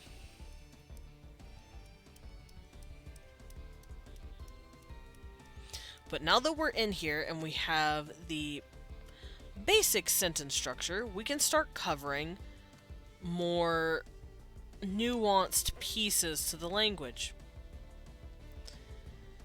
And today I'm going to work on something called, we all know them, we're going to start working on nouns and noun cases. If I could get my line straight. You know what? Cheating time. Boop.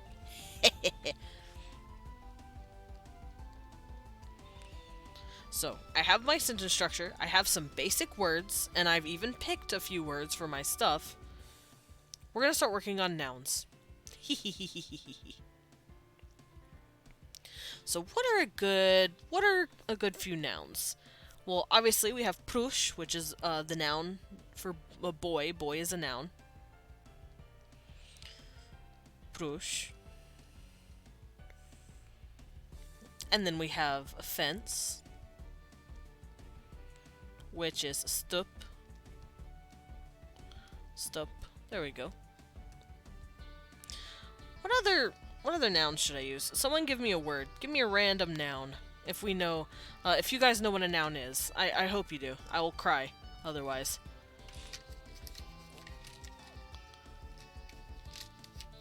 A noun is a simple word that is an object or a person that can be added with a verb.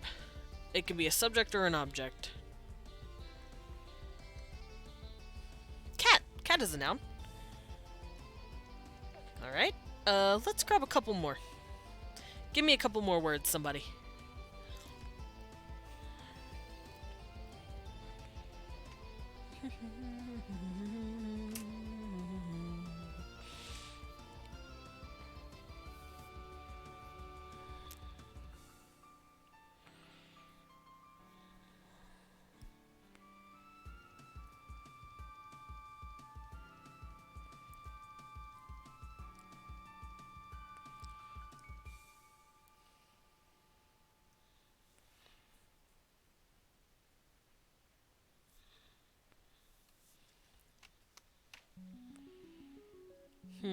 What word do I want to use for cat?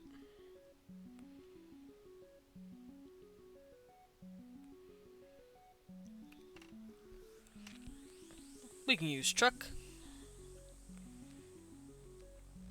Scripture.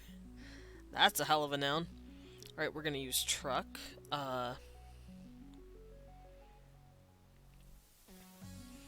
So I'm gonna use the word rang for cat. Rang. Because it sounds kind of like a cat meowing. Rang.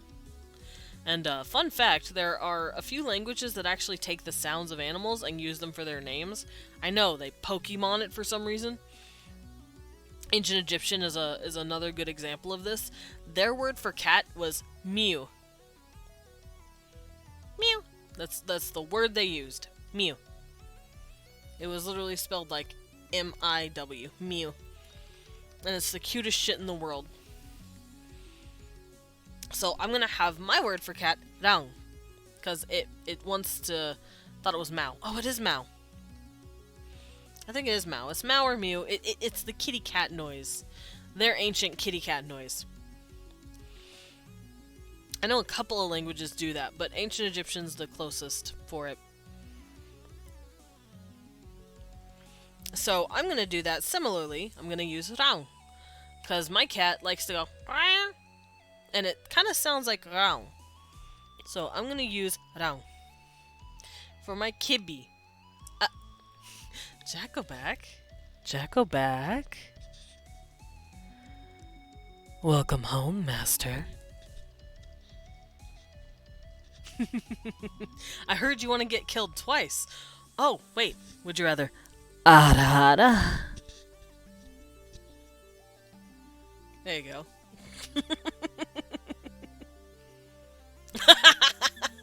I murdered him. Sir! What?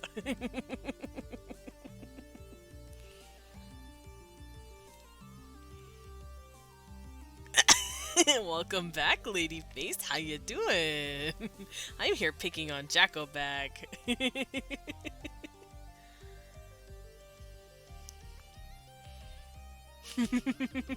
Oh, I killed her too. Whoops. I hate that I love it here.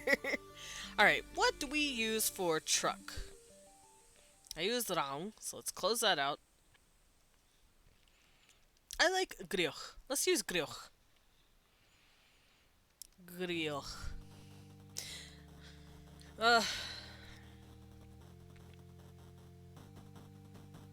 Actually, let's use scripture. Because thinking about it, my underlings don't have trucks.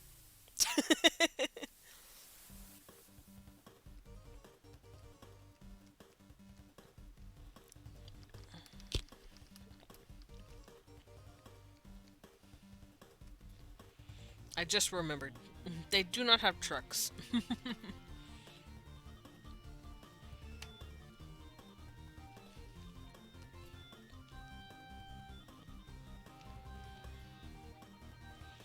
Let's switch the grioch to crioch to make it sound a little softer.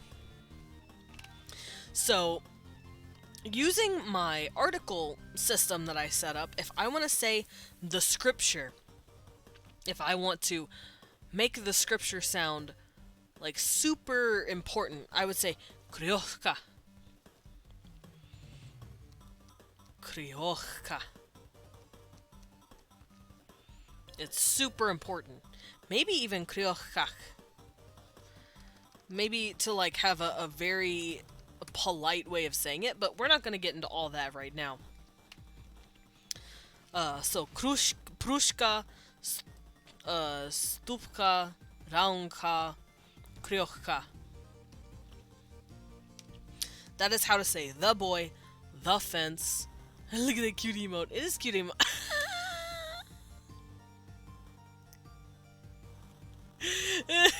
Ladyface.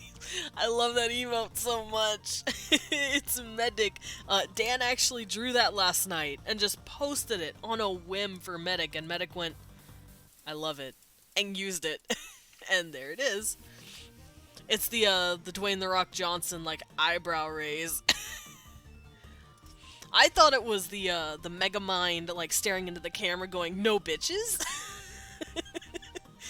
But no, it's the Dwayne the Rock Johnson. It's beautiful. God, it's lovely. Dan's a fucking treat, man. That's a good. Such a good dude. He's such a good guy. I don't know if he's still here, but you guys saw him earlier. Dan has games. He's such a sweet kid. An actual, like, treat of a human being. All these people are so sweet. All of you are so nice. I'm fucking out here crying in the club. I'm crying in the club. I dropped my drink. I can't see. Y'all all so sweet. Thank God, Dan, the super cute good bean. Yes! Dan is the super cutest good bean. Everyone is a kid to my elderly ass. Same. I'm like 30. 31 almost, I think. So, I called him a kid. But that's just because most of the people that I have been hanging out with am not nice. I'm not cute. What? Lobrin. You're in the chat. You're cute too. Oh, older than me. Uh-oh. Well, I will be a polite sir, and I will not ask a lovely young mistress her age, but I'm sure you're not that much older. That's not that old. You're fine. Don't you know 40's the new 30? Because I'm not gonna lie, I still feel like I'm a kid sometimes. These past few years have kind of all put us... Not even 40, y'all are fine. Yeah, these past few years have kind of put me in like a mental freeze state because of the way the world is, but it's fine. Alright, so we have a few vowels, or a few nouns that we want to use. Just once I want to be the baby. Aww. Pets, ladyface, gentle. I think you are a very sweet woman. You are very, very good. Du ist sehr nett. Du ist sehr nett. Yeah. I hope I'm saying that correctly.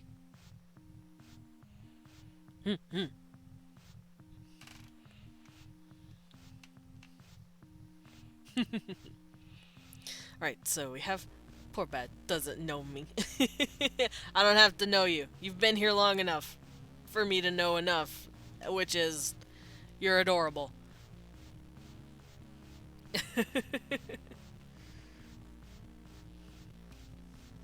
Alrighty, so we have a few nouns that we have written out, and we're going to start putting these through the grinder here. We're going to figure out what we're doing. Ladyface is indeed the cute bean can confirm. See? Jackaback ratted you out. That emote's so cute. See? That's just proof that you're adorable. Not you too, Jacko. Jacko is only here to speak the gospel.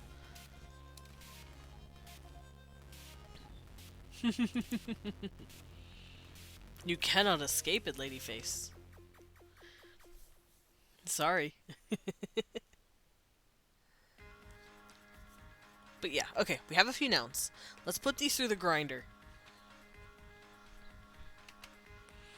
Let's use water as well. I'm gonna use water.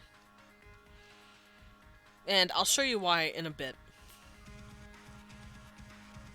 Let's have water be, Kov, I guess? Kov. So, the water would be Kovka. There it goes. It's coming back around.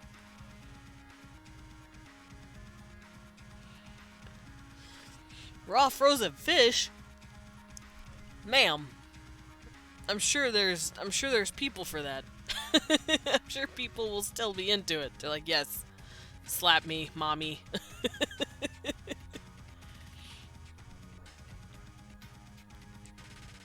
Was that too much?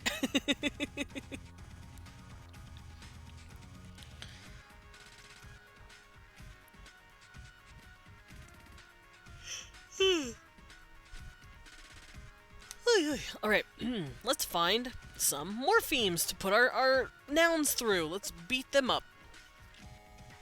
So as stated, the is going to be a morpheme. So nouns and morphology.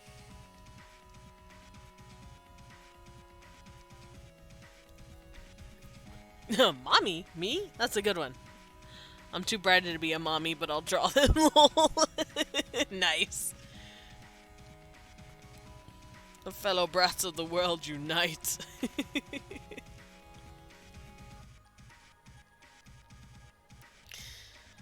So, we're going to work on my morphology here. So, the boy, we've already established what that is. It is prushka.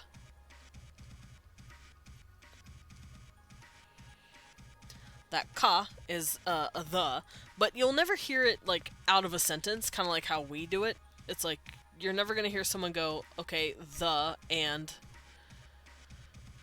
It's a word that will never be on its own because it's an article. But these guys aren't gonna really have articles.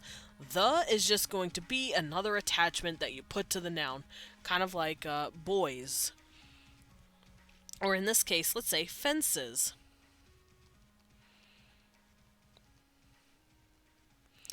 Fences is going to be, this little s here is going to make it change. So I'm going to align what the thing is. There we go. So this means it's definitive, or definite. Oh, Himiko? Okay. You must lurk. I'm stream playing Bloodborne for the first time. Nice! Help. Alright, have a good lurk and have fun with your Bloodborne. Bloodborne is a really fun game. I actually played the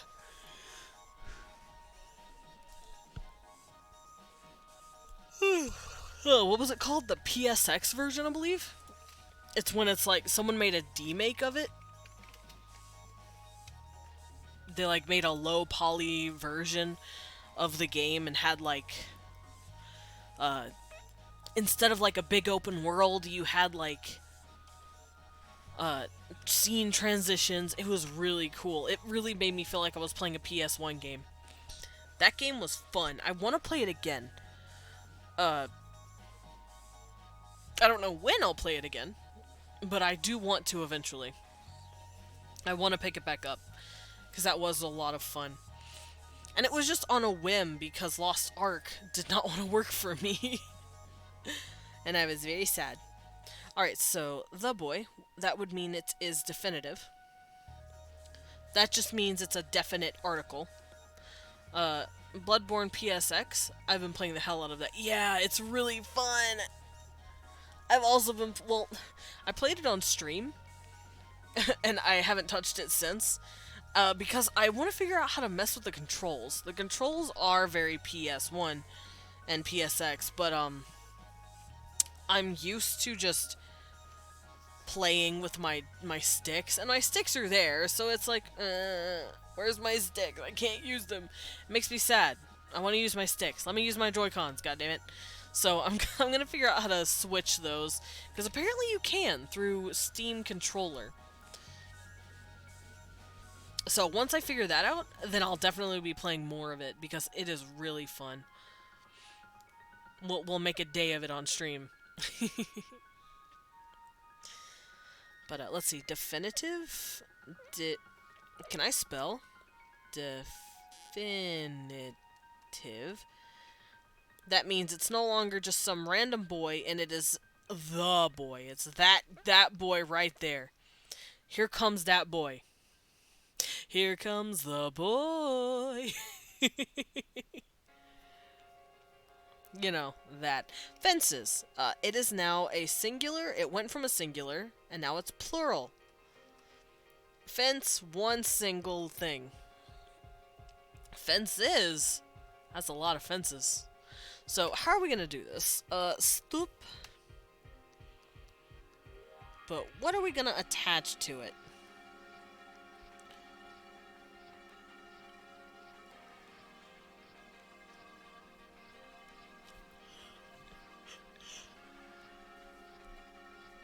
Ugh, sippy time. Thank you, Ladyface. Thank you for reminding me to get a drink. Oh, I almost spilled my lemon heads everywhere because I'm dumb. Ow. Ugh, water. Water is good. And it's funny because it's a little cold in the room because I don't have a heater on at the moment. Not in this part of the house, at least. The heater doesn't reach this part. So my water is really cold. And I also keep the water in like a giant metal cup. I'm a little flighty.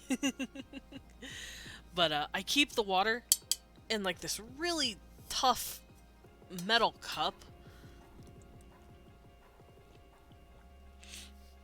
And the metal's cold too, so it's like a one of those insulators. It's supposed to keep cold things cold and warm things warm.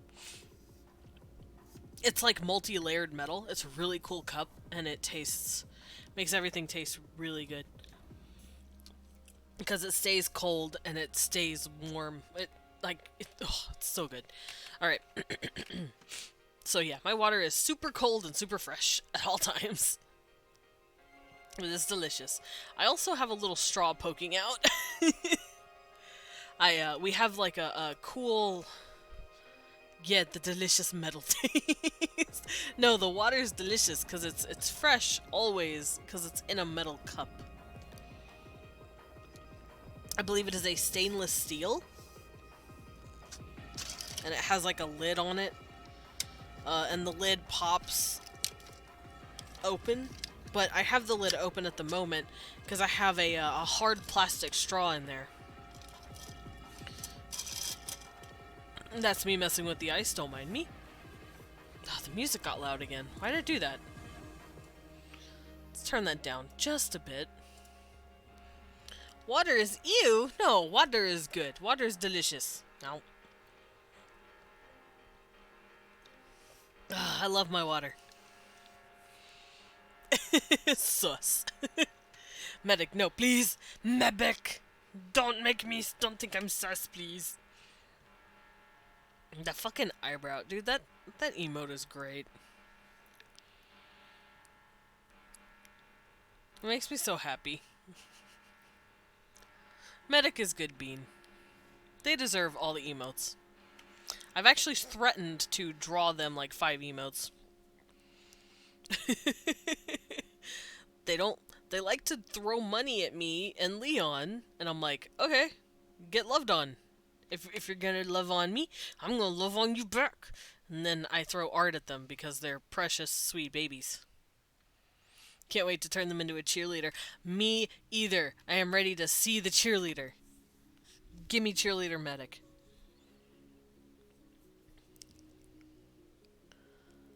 I need it in my life.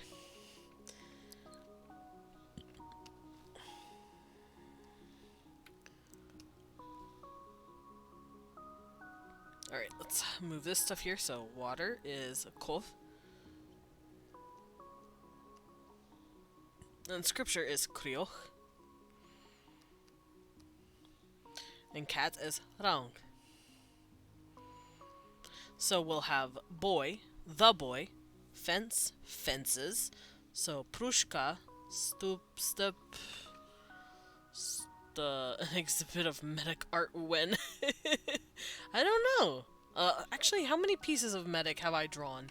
Let's go look real quick. Because I've drawn quite a few medic pieces. It's not my fault they have pretty faces.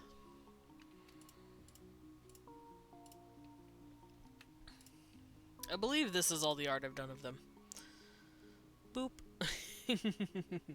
So I have their talk sprite. Because I draw everyone a talk sprite who comes on to my channel a lot. And hangs out with me whenever I'm working or playing games. And I believe Medic was one of the first people I did. I did Medic, Bulba, Solby. You just saw Cons a bit ago. I like to draw talk sprites when people join in. My music is so quiet. I turned it down and then it went quiet. It always does that to me. It's rude, I tells you. But yeah, this is Medic's talk sprite. And then I realized Medic likes holding a sign they'll lift it up once in a while. So I added a sign to their talk sprite. And they get to like they can write whatever they want on it. It's really cute. And then they actually commissioned me for this. Medic wanted me to draw them in a little cute business outfit. And it was adorable. Like, Medic, you're so cute. So then they got me something very nice. And no, isn't he cute? Hello, Medic. But then they bought me something. And I was like, okay. You're gonna slap up my throne and throw me something cool? Because Medic's actually the reason why I have my capture card and why I can play Legend of Zelda Ocarina of Time for you guys. And I went, okay, fine, get loved on, nerd. And I drew lovely nurse Medic. Look how pretty. And this absolutely killed Leon. But not as bad as the next piece. The other day, I decided to lay the final nail in the coffin for Medic for everything they've done for me, because they're adorable and sweet and way too generous. And I went, get loved on, nerd, maid. Now you're a maid Medic. You're a Medic. It's very pretty. And then I went, okay, but the thigh highs underneath look really cute, and I want to show them off somehow. So I made this version. Medic. Yes, Medic. And then I made a no skirt. Look at the squimsh. Look at the squimsh. I love this. Oh, and Loberin is dead. Goodbye. Sorry, sir. I have killed them. But yeah, there they are. Yeah, there goes Ladyface. But yeah, I drew all of those. And it was very nice and very fun. And I want to do more later. I want to do them in like a nurse outfit again, but black this time. Get up, everybody. It's fine.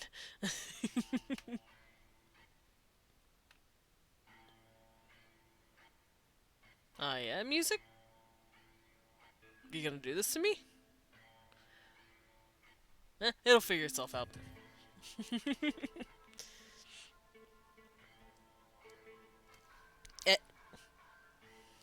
There we go.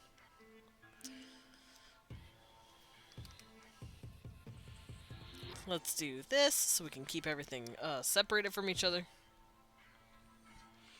So, how are we gonna do these in different stuff? Let's see.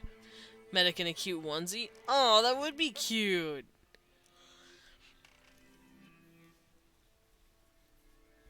I have no idea how I designed the onesie, but that'd be adorable. Having their little bangs sticking out. Oh.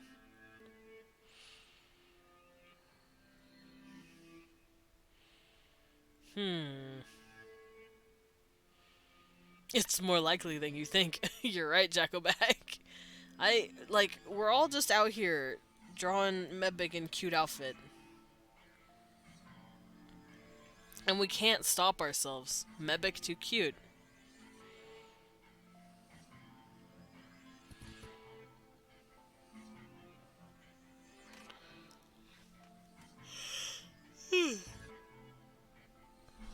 Oh, that'd be way too many people. Also, I wouldn't wear a onesie. Nah, I don't want a onesie.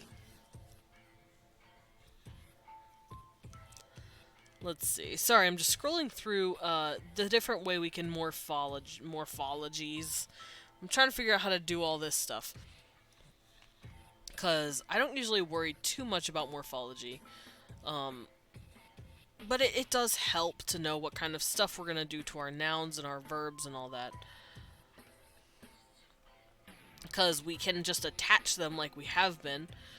We can change letters, which I don't want to do. So, fun fact, there is different ways to change stuff in your language. Music. Music, please. Shh. Pat, pat, pat, pat, pat, pat.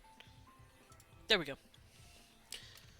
I can't unsee the mental image. As you say, giving people what they want. I do! I give the people what they want. Can't unsee the mental image of Leon in a onesie and being very upset about it. Oh, little grumpo Leon. Him's a good bear. Him's a very good bear. I'm so proud of him. He's been streaming these past couple of days, and I've been hanging out with him while he plays a Song of Horror, and it's so cute. He's so cute. I want to pinch his face. Pinch, pinch, pinch, pinch.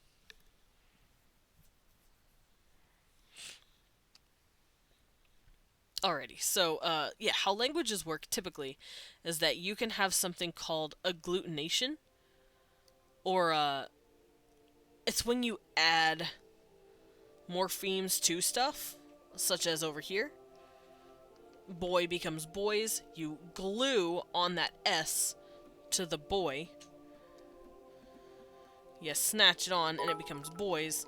That's called being agglutinated. Jacko! Jacko, what are you doing?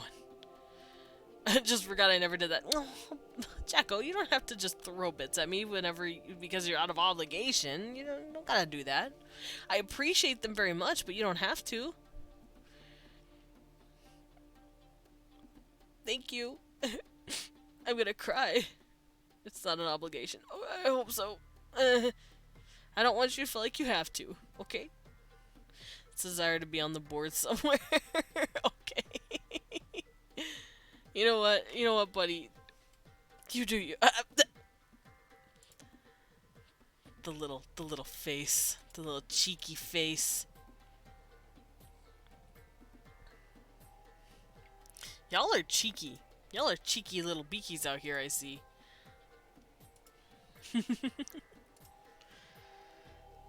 But yeah, let's see. Morphemes. Morphology and morphemes. What? Loberin, confused. I'm a man of my craft.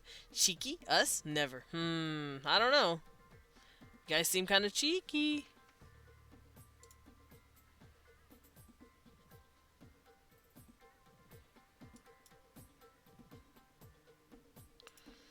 I love this song. It's so good.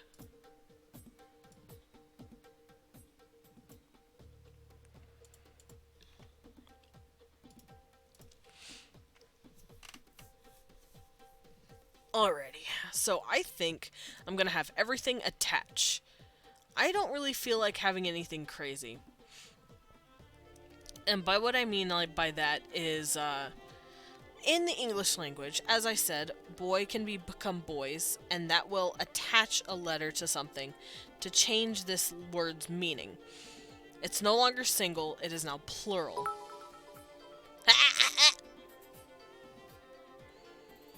Thank you, Fine Like Sunshine, for giving me 100 bits. That is very sweet of you. I've seen your art. Do you really oppose some cheek? No. No train time. You calm down. Sits Jacko back down to. Thank you, Lady Face. Oh, that's a really cute unicorn. Jacko back. No, wait, please. Jacko back, please. Thank you. Oh my god, thank you for 100 biddies. But you need to calm down. I'm gonna have a heart attack again. Oh, a train? A hype train is the little thing you see at the top of the stream chat. It just Aw, the little dances. It just means people are donating bits or like subs or stuff, and it will start a hype train. And when the Hey! Hey, I'm trying to explain to you how Twitch works. You can't just drop that on me.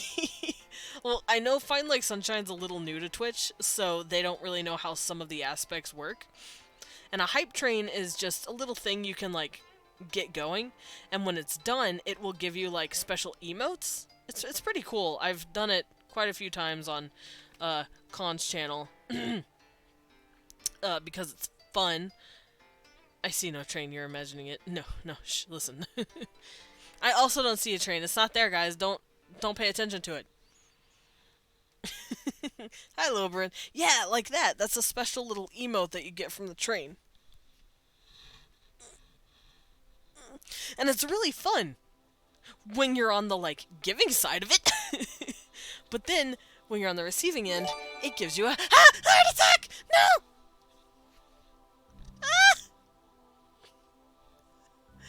Thank you.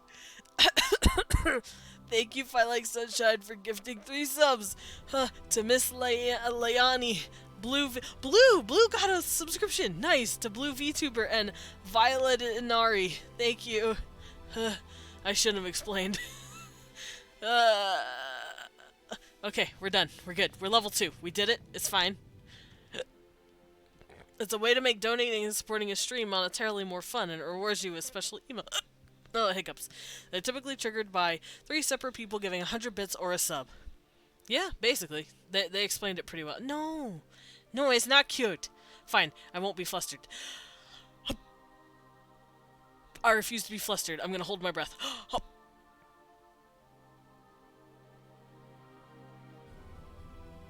I couldn't hold my breath for that long. But yes, thank you everybody who's been...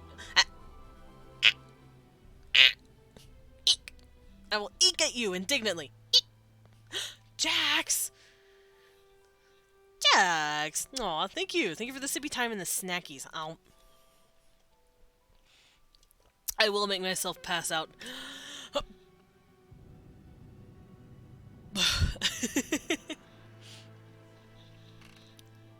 Aw, I love the pets. But yes, thank you. Thank you for the 100 more biddies, Sunshine. I'm gonna fight you. Put your fucking money away, lady. I know where you live. I'll come break down your door.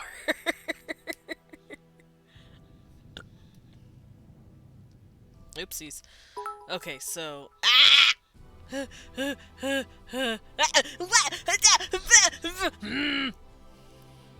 Don't taunt me, ma'am. You do not taunt me. Thank you. Thank you for the other 100 biddies. I'll have my frozen fish ready. Come at me, bro. Oh my god, I love that. Skelly man. Who's little Endo? Look at that little wiggle. That's so cute. I want my own Poplio wiggle. I have no idea how to make one, but I will do it.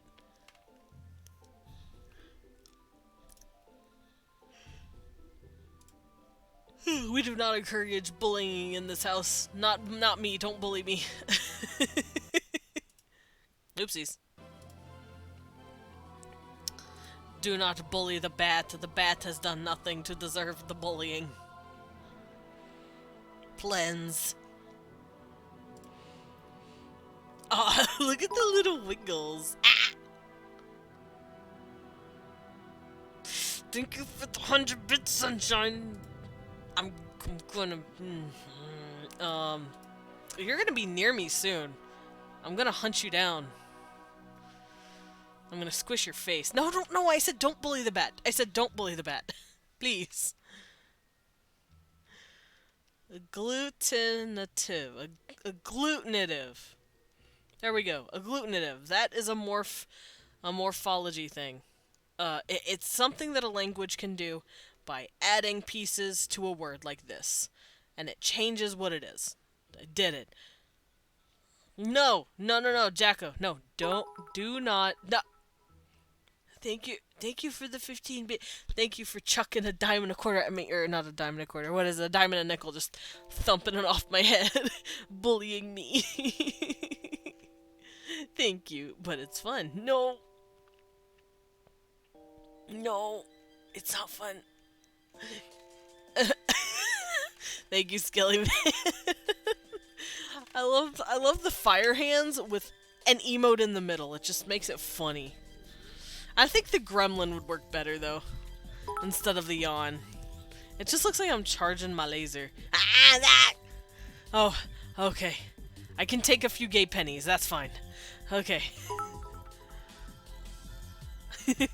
Yeah, that's fine. I like the little gay, though. I like the gay colors. I like my little unicorn and the pride flag.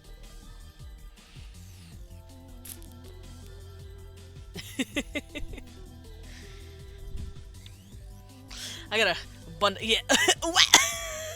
Where are my arms going? Hey, good job, guys. You did it. You had a little hype train, and enjoy your emotes, everybody. Endo wiggle. Power.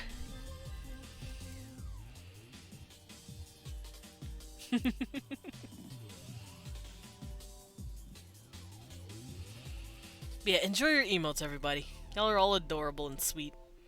Aw, Chuckleback. Chuckleback a dancing. Aw, I love my emotes. I love the Pepe dance so much. Dead Pixel drew that, and it's so fucking worth it. No, you. Ah! No, you. Uno reverse card. Okay, where was I? Agglutinative, fusional. So, fusional. We all know what this word means. So, agglutinative, we can see the word glue right here, which means you just glue it. So, if you hear fusional, it just means you can fuse stuff or shift it, such as the word have. If you want to make it, Uno? I got you. Thank you. Uno reverse. No, you. No, you reverse card. Yeah. I want one of those too. I want to draw myself holding one. No, you.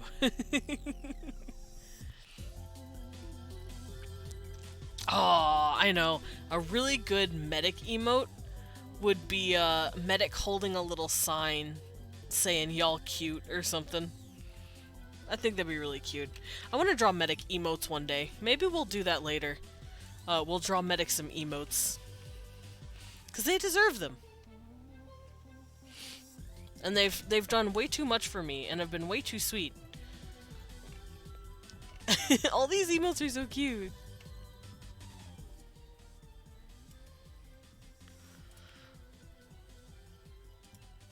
Whoa, my music kind of skipped. That was weird. Whose are those? Who is that? Let's look at, oh, it's Endo. It's just called Pink Pantsu. Oh my god, he has underwear on his head. That's what that is. Sir. Aw, kibby butt.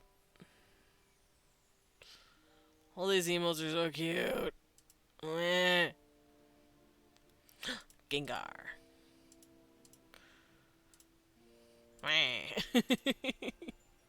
I'm just being waterboarded with emotes.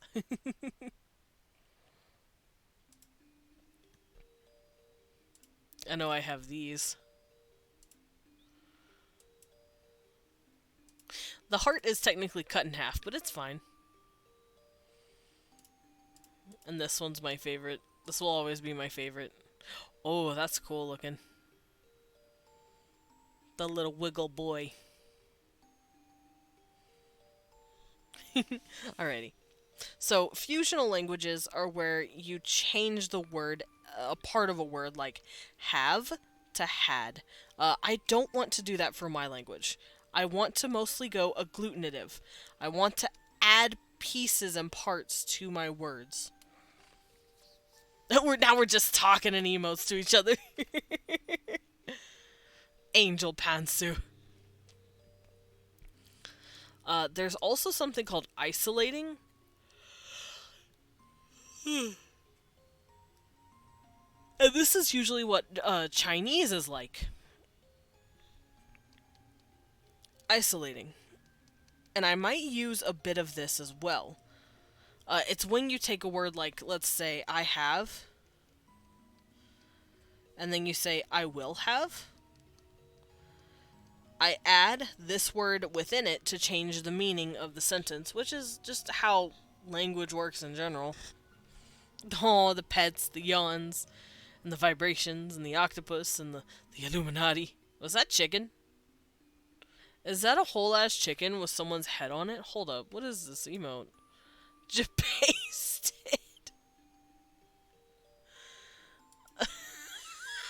I forgot that existed. I don't look at, like, the universal emotes usually. Must go prepare to draw cheerleaders. Hell yeah. Bye-bye, friends. Goodbye, Ladyface. Have a good lurk and enjoy drawing Medic in a lovely little cheerleader outfit. That's actually... I'm actually very excited to see how that's gonna look. You know what? Shh, don't tell anybody. But I'm gonna go look at Ladyface's stream when they start. Don't tell her. But I'm gonna watch her a little bit. Shh, don't tell her.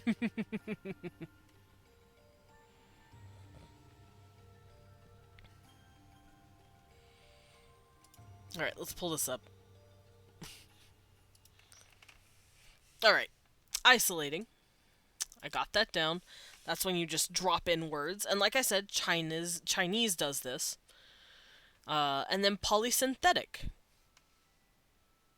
It's when you kind of add more to the word to change the meaning. But they're all like different words together. English does not do this. So this is a very hard way to make an example of it. But what I'm going to do is agglutinative and a bit of isolating, because not all languages have just one thing. English has agglutinative and isolating and fusional. So it's a pretty... It gets around. It's a pretty slutty language. But I don't want to use fusional. I want to use agglutinative and isolating. So I'm always going to have stuff added to the words, or I will just wedge words in between others to make it make sense. Make it make sense, babes. So we're gonna go agglutinative. Here, I'll write it up here, so I'll remember. Scaly Man, let's calm down on the emotes. Yeah, here. The time for emote spamming has calmed. We are now working. So agglutinative. This will be on the test. And then a bit of isolating.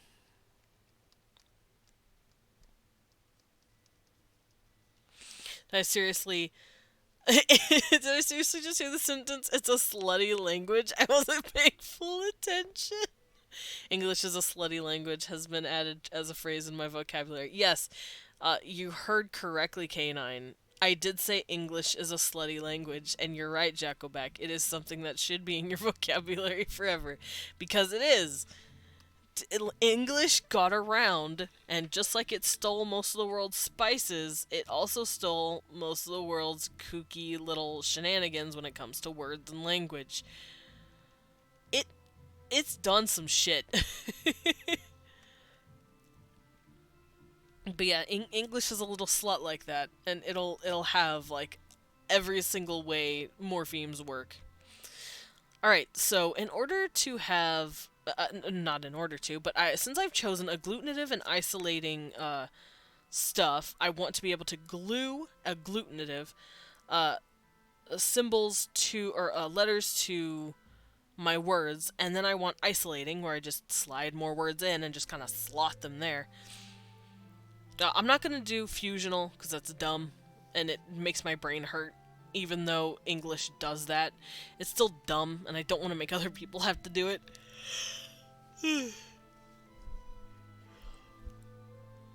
So now we're going to figure out how the morphemes are going to look. Now, I clearly have stuff coming at the end of the word here, and which is called a suffix. Now, we know what a suffix is, I'm sure. We've heard the word suffix. And suffix just means it's something that is added to the end of a word. Like I said once more, boy becomes boys. That S is a suffix because it was added to the end.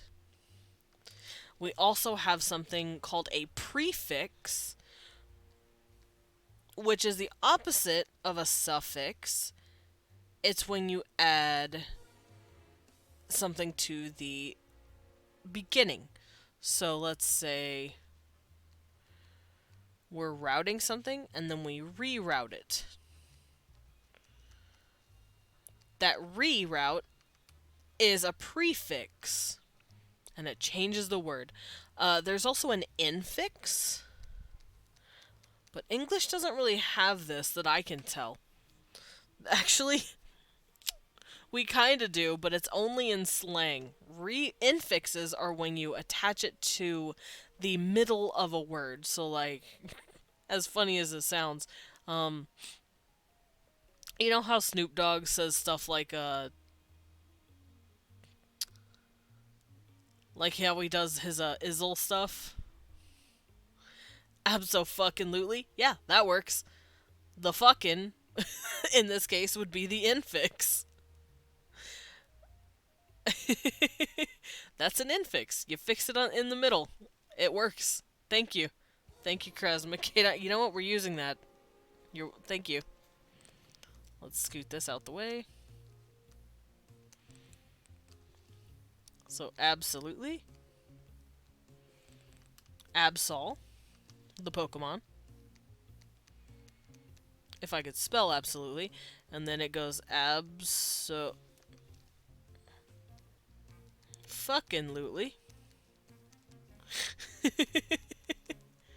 I was gonna use Snoop Dogg's, like, the drizzle. Like, how does he do it?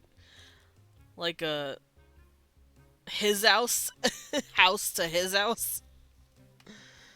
He puts, like, the is sound in the middle of that. That's technically an infix, but abso-fucking-lutely is also an infix. You are correct. And then we have a Duplifix, which just means it repeats. I can't really think of a way English does this.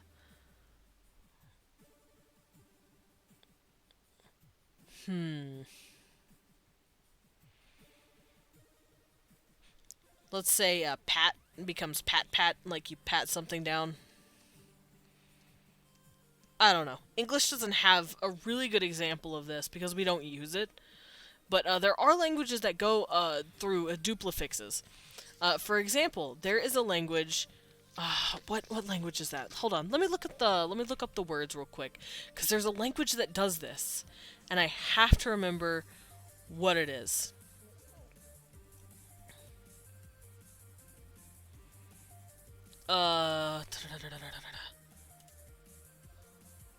Where are you?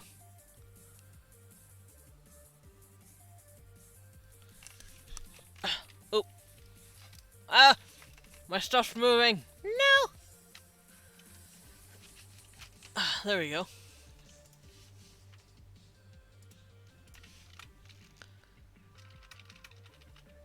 Okay, here it is. There is a word in Malay called balik. It means like to come back from something or go back from something. But if you say balik, like you duplicate it, it means to go back and forth. You're going back and forth with something, which is really interesting. So something like that. So like pat to pat. It's a duplication, duplifix, as it says. So I'm probably going to use a bit of all of these. I don't want to use infix because, once again, that's going to make stuff a little confusing. So we're not going to do that. We're going to work mostly with suffixes. As you can see, I've already started with a lot of suffixes. Maybe a little bit of prefixes, maybe. And maybe sometimes duplifixes. But suffixes are going to be the way to go. So I'm going to bring this down so I can write that. Hiccup. No! My lemon heads! I dropped them again. I'm an absolute travesty. The box keeps falling over. Where's my cat? I miss my kitty. I hope he's not too cold. He likes to wander around the house, even at the cold parts of the house. He likes to even go into the garage, which it's closed, and there's nothing that he can really get into that'll hurt him. But he likes to hang out in there, and that's the coldest part of the house. And it's like, bruh, come back in. Come back in. It's cold out there, please. But nope. He just wants to be out there where it's cold. Whatever, his laws. My warmth, I guess. I'm gonna eat a lemon head. So yeah, we're gonna have... My cat kept trying to go outside last night when it was in the negatives. Yeah, cats are weird like that. I don't get it. We have to keep kibbies inside. because they're just kids now. They're just 3-year-olds. They don't know. They don't know any better. So I'm going to write this down. It's going to be suffix heavy.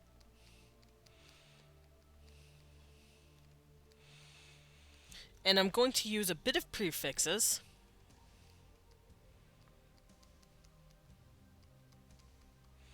Prefix light, and we will occasionally have a duplifix.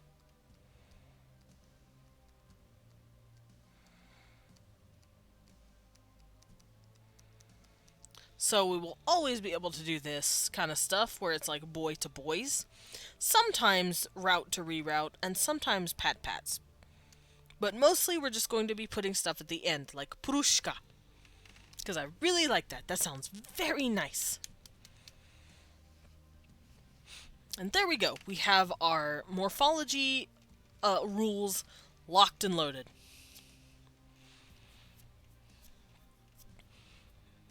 Sorry about that.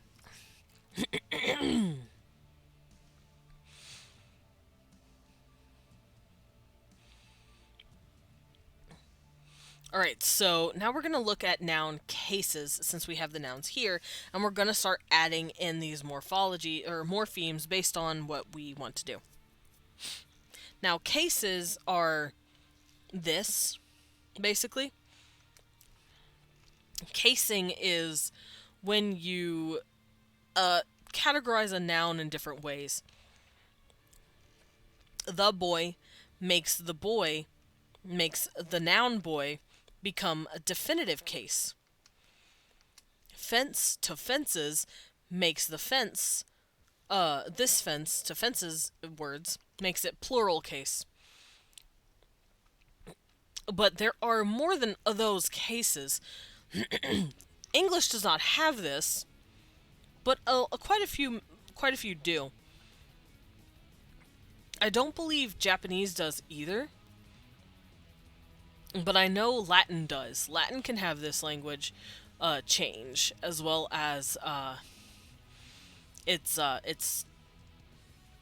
want to say it's children, if that makes sense. Spanish actually has a gender case, because you can have gender in a case, such as hijo, which means son. It can go to hija, which means daughter. And that has to do with the changing of this.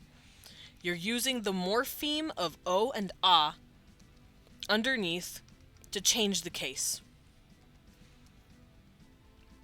Now, I don't know if I want to add gender. And I know English does not have gender at all. But strangely enough, since I've been learning German, I've learned German does have gender. And adding cases has to do more with showing how the word affects the rest of the sentence. Like, for instance, the boy in, or the son or the boy in, yeah, German does have gender. Yeah, I think they have 2 genders as well. Almost all languages other than English have gender. Almost all of them. Once again, I don't think Japanese has gender. Because if you're talking about a girl or a boy or a masculine or feminine or whatever gender cases, it doesn't matter. They also kind of have a non-gender thing. I think they do. I've only found the 2 so far, the masculine and the feminine. Just like in Spanish and Italian and French. I think French has gender. Uh-oh, I don't remember. It's been a while since I've studied French. But what I mean by gender is not necessarily male and female or masculine, feminine. Some languages have genders for animate versus inanimate.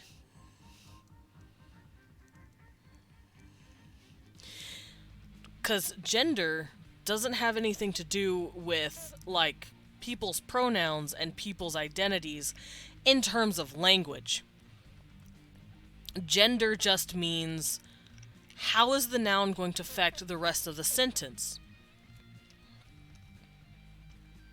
And what I mean by that is, like I said, in Spanish, let's say we have a boy. Let's say it's muchacho. It has that O. But let's say he's red. He would be muchacho rojo. That O would be there. If this was a girl, it would be muchacha roja. Ah. The ending of the sentence, or the ending of the noun, will always change words that are describing that noun. So if I want to say the red boy, you say el muchacho rojo. If you want to say the red girl, you say la muchacha roja. And that's what gender's about in terms of language. And like I said, German kind of does this.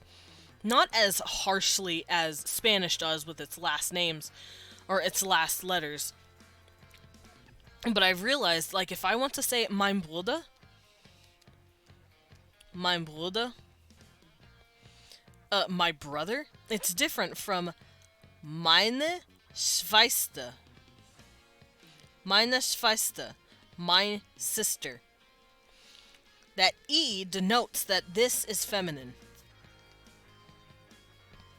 So it's, oh, hi Bulba, welcome back. Yeah, exactly. Yeah. So it's like I said, it's not as hard and fast of a rule as like Spanish or Italian, but it's still there in this kind of stuff. It will never really tell you, my 2 years of German popping in. Also, welcome Bulba. I'm sorry you're tired, but welcome anyway. But yeah, even though these two have the same, like, suffix, unlike muchacho versus muchacha, these still have the same, but they will still denote this kind of stuff. So some languages will do that. I don't want to do that, though. I don't want to have to be able to keep up with a chart of, like, okay, this word is feminine, this word is masculine. Because, fun fact, their inanimate objects are also feminine or masculine. I think the word for bridge is feminine. So if you're talking about a bridge, you have to use feminine articles.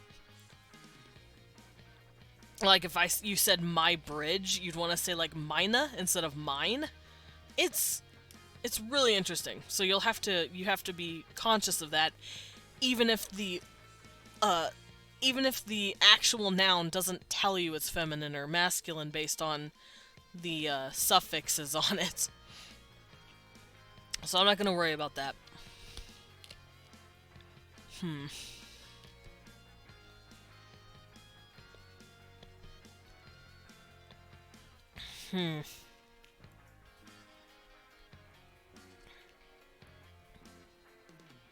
Because I want to make it gendered. I want to have a gendered pronouns and gendered nouns, but I'm not sure how to go about this just yet. And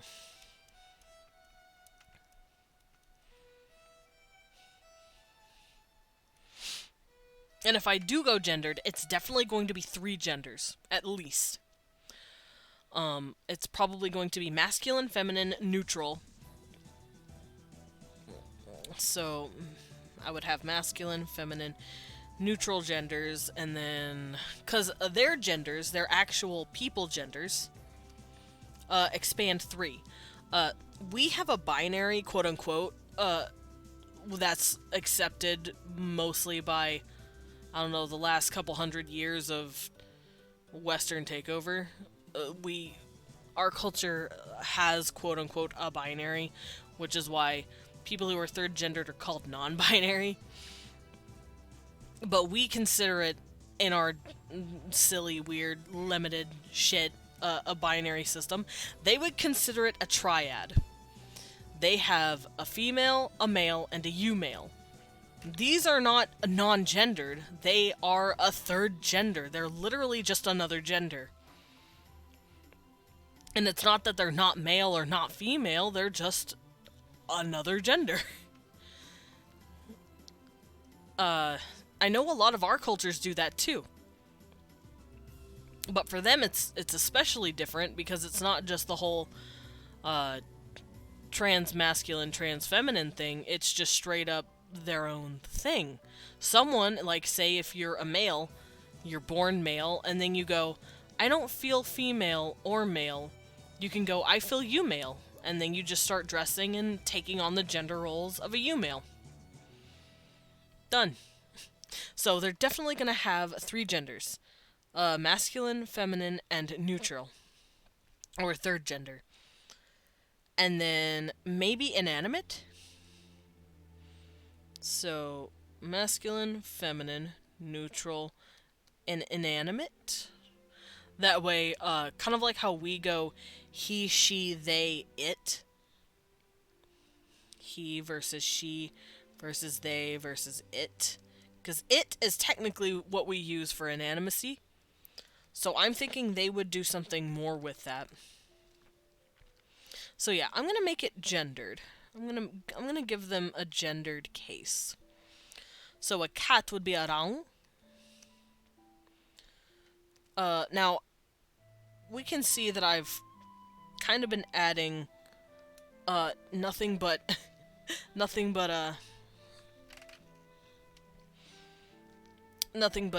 consonants at the end. And the consonants don't really line up with each other, so I'm thinking by default, if they're consonant, it's probably like male.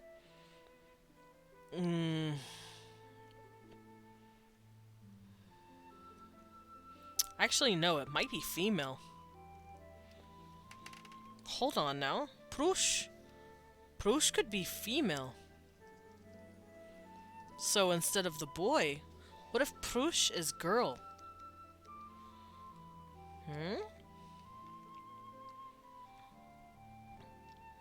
Let's do that. Let's switch that real quick. Because if you think about it, we are all women when we start off in the womb anyway. That sounds gross. But we are all technically genetically female when we're first made because we have X chromosomes. And then the defining second chromosome determines our final sex. So I think they would consider females to be like quote-unquote the default gender. But you know how, I know there are some genders that do it to where, oh, there's masculine's the default. Such as in Spanish, once again, if you want to say the people, you don't say la muchachas. It would sound weird to them. You say los muchachos, the people, or the kids. Even though it technically means the boys, if there's some girls in that group, you're still gonna say los muchachos. Because they infer masculine as like the primary gender that takes over. Gotta go make food and then promptly pass out. Hope you have a great stream. Oh, thank you, K9. Have a good food. Have a very good nom. So yeah, I'm gonna switch Prush to girl. And we will add a suffix to make it a boy.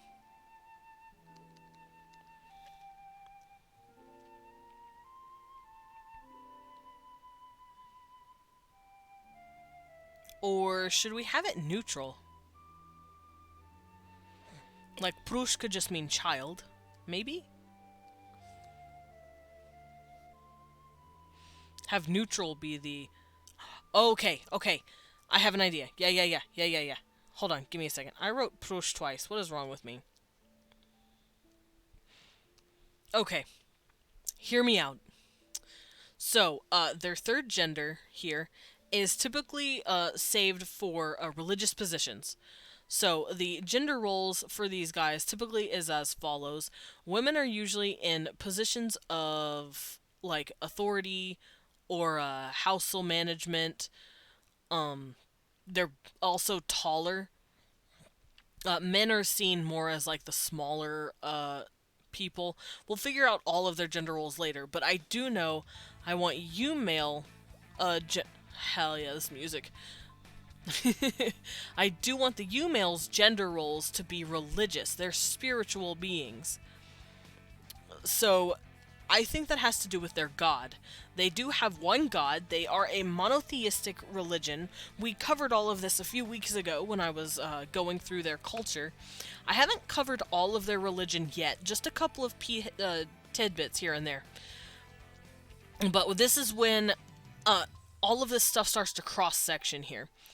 What if they believe their god is non-gendered or male-gendered? What if they don't think their god is masculine or feminine? What if by default they think their god is neutral? So what if all of their words by default are neutral? So prush would just mean child or kid. So I'm going to say kid. The kid jumped the fence.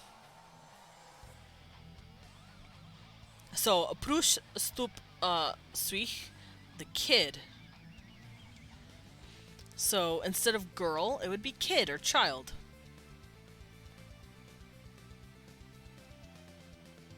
So prushka means the kid or the child. The child. Prush, child. The child, prushka. So if I want to make that a gender, maybe I could add something to it. Like at, maybe, or ot. If I want to call it a girl, prush is child, and it becomes prushot. Prushot for girl. And maybe if I want it to be a boy, we could say prush, let's see. What kind of stuff do we have over here?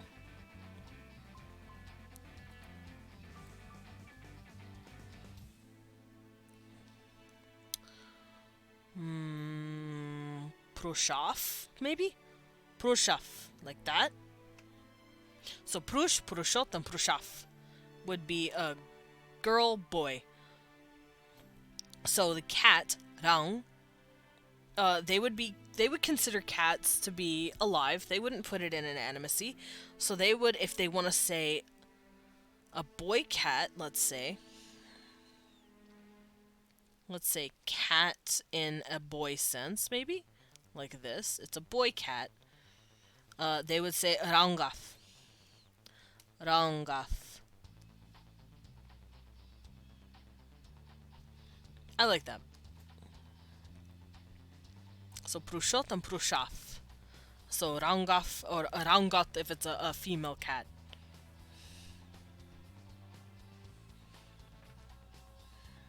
I'm gonna do this. Rangaf and rang. Oh, whoops! Clicked the wrong thing. Rangot.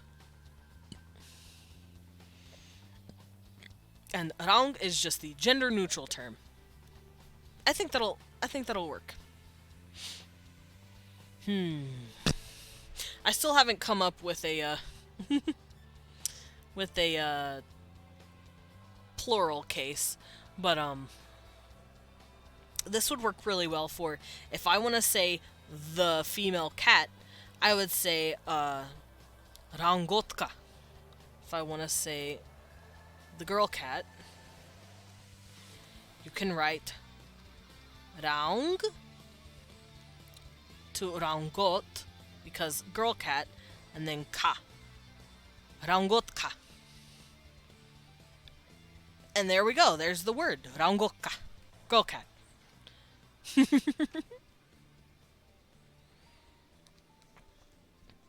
I think that works.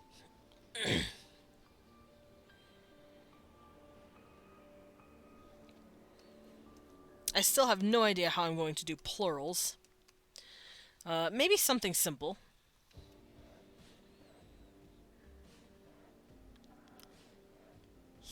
Maybe ish.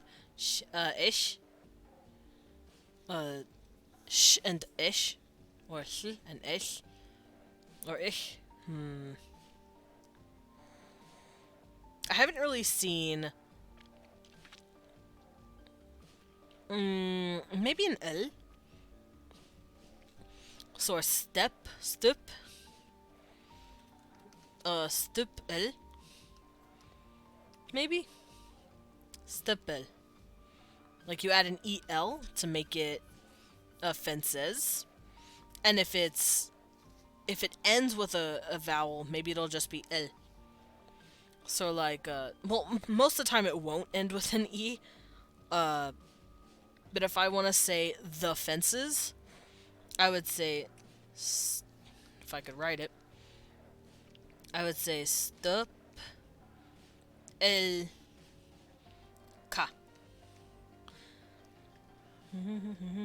And since a fence is inanimate, it's not going to get that gender. But if I want to say the horde of male cats, I guess I'm hoarding a bunch of male cats, and I want to say my Bubba out here taking care of the bat. You're not new. Okay, give me a second. Let's get some sippy. Let me grab my snamk and they'll get a little gomp.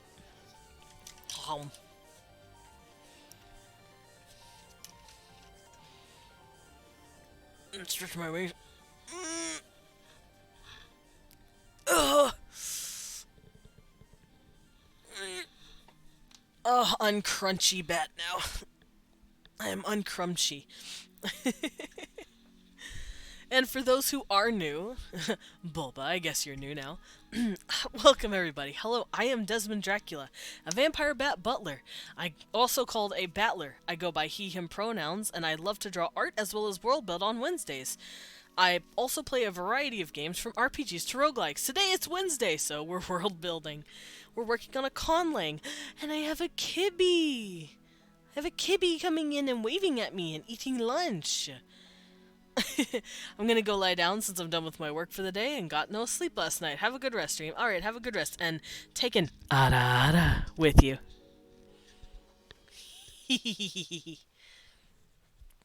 Or, have a good rest, master. I just slept for 13 hours. Oh, good job, Bulba. So I'm awake-ish now. How was the sleepies? Was it like a sleep that was just needed? Oh, I killed Jacobak. Goodbye, sir. Kibby. My kibby is saying hello to me.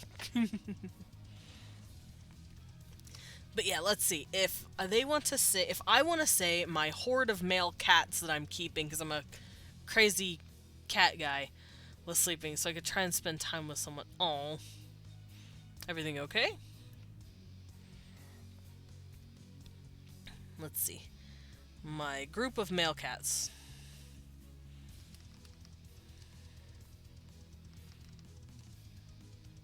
Or the boy cats. All of them. All the boy cats. I would say down for cat. And remember, everything is going to be suffixes for the most part. Hey, fellow cat dad? Yes, I have a cat. I have a kitty cat. He's my boy. It's trying to kill me as I leave like some kind of demon. I don't know what you're talking about. So we're gonna go down for cat. Let's see. And what would take precedence here? I think the gender, then the... Oh, Leon!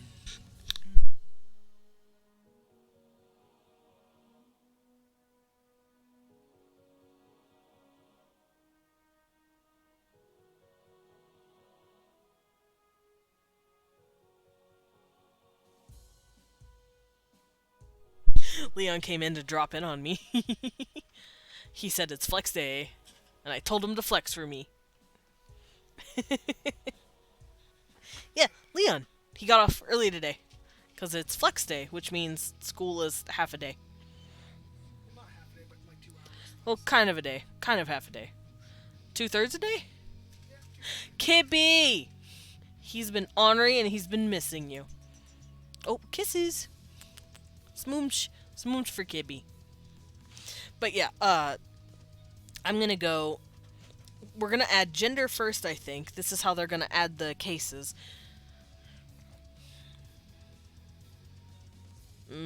So these are boys, so rang af. And since it's multiple, rangafel. And then attach a ka to it for the. So, rangafelka is how you say the boy cats. I did it. We have figured out the casing. And I think the casing will glue to themselves, just like here, a agglutinative. This is just me gluing all these different pieces to each other. You're not gluten-free, Leon. Leon just walked by saying, what if I'm gluten-free? Brat. So yeah, we'll add each piece together just to go, okay, this is how it goes. And that's what makes this a agglutinative. Now, what other cases do I want to do here? Do I want to?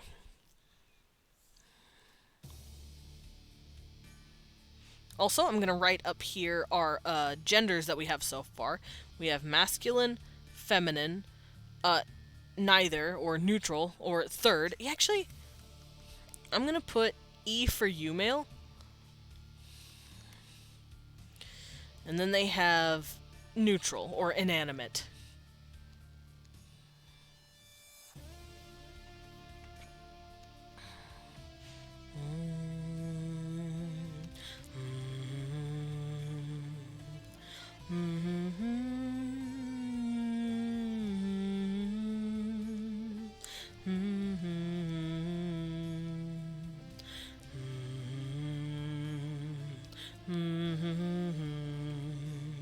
Sorry, that music's just really good.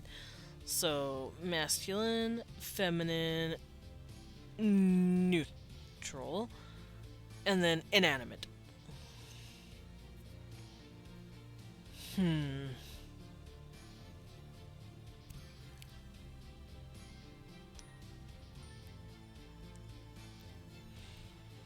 What'd I miss? Not much. Just me doing language. Oh, you missed them bullying me earlier. They kept throwing bits at me and started a hype train. Because they're big old bullies, but... Chocoback bullied me, and Sunshine bullied me. No, it was really nice of them. They were all being sweet and just tossing coins to their Twitcher.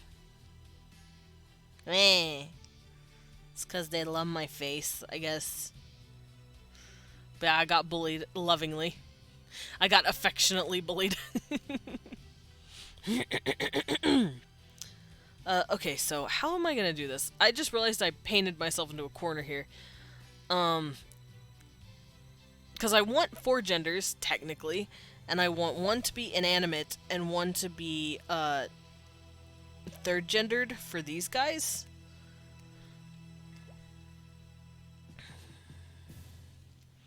So I need more than just af and ot. So rang ot for, or rang af for male, af for male.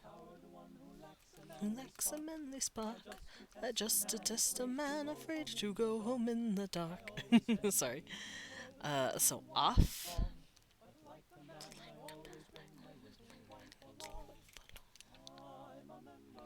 Also, I need to add the L there, and then ot for the females, and then for the third genders, it will be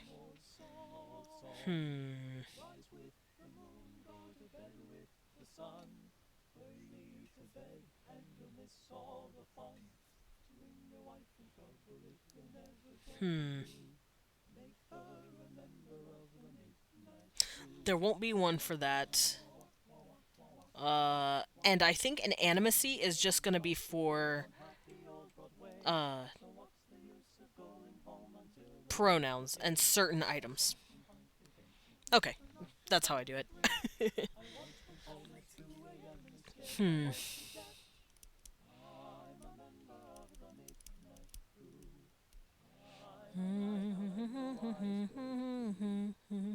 Oh, possessive. We have possessive. We also have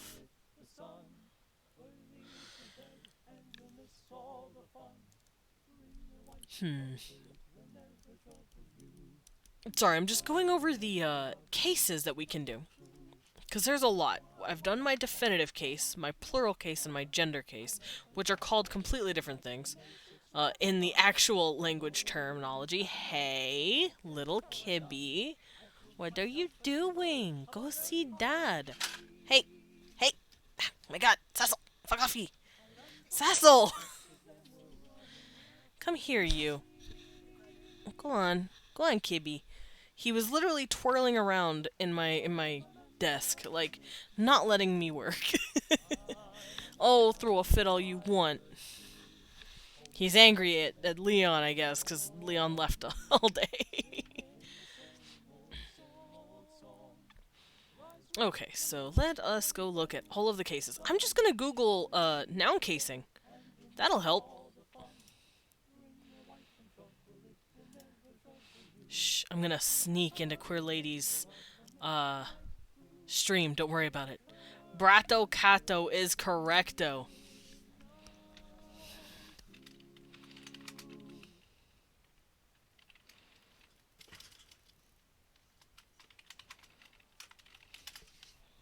Hey, little Bratto. Little Bratto Cato. You calm down with those furious little paws, sir. Alright. Oh god, Russian has a good amount too.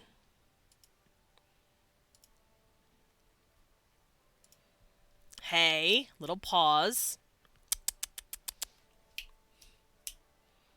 Calm down.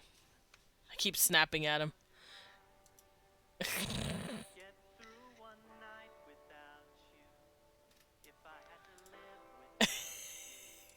This music is great. Oh, and I need you in my arms, need you to hold. You're my world, my heart, my soul. If you ever leave.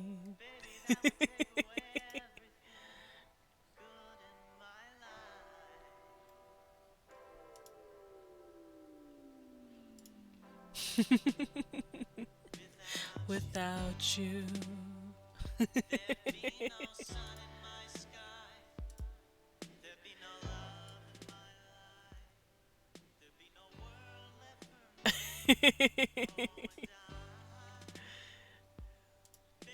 I just like this music. Don't mind me. I'm enjoying myself. I'm feeling myself today. Alrighty. So we've gotten the definitive, the plural, and the gender, which mean different things in the actual language.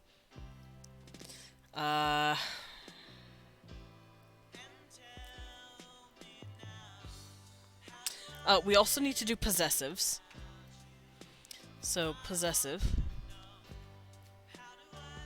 which is like the boy's ball, the boy's dog. It's the apostrophe S that we do.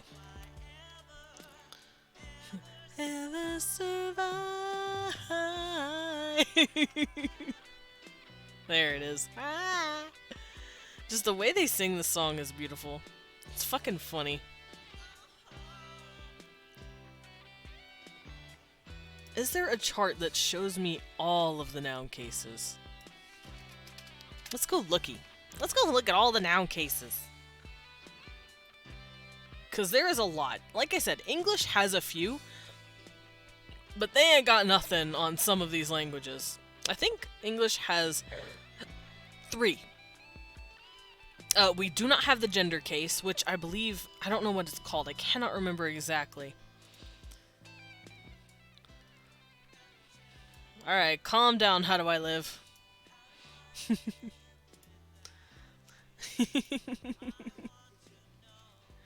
I hear Leon singing it behind me gently.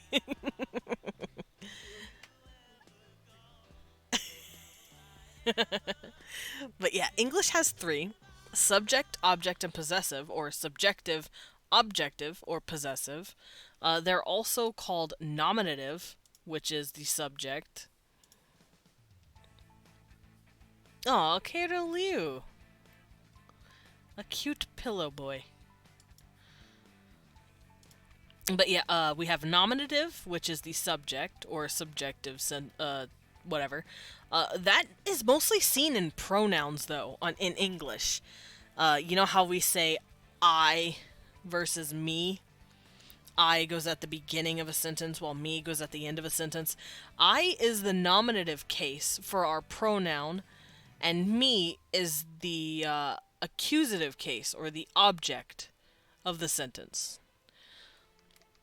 I don't want to do that. Not in my sentence. I'm not going to have cases that determine the front versus the back of the sentence. That's because they will always go subject, object, verb. Typically, languages that do that, aside from Latin, of course, they don't really put that much emphasis on that. Latin does, but I do not want to do that specifically. Japanese doesn't do it either. But we do want to do possessives. And I'm not sure how to do that just yet. I know the way the Japanese do it is that they add no in between the words, which means of, kind of. So, like, let's say they say, neko no,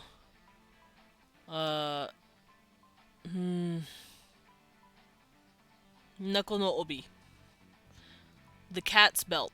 Cat's belt.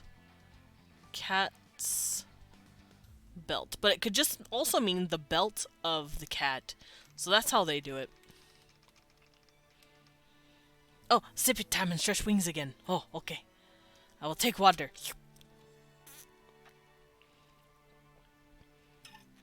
I need to uncrunch. Uncrunch my wings, uncrunch my bones. Especially since I've been crunching a lot because I've been cold. So I've been trying to, like, keep my body heat all warm and together and stuff. There we go.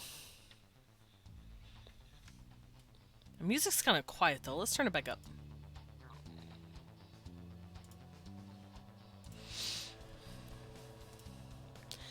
Crunchy Bat is no more.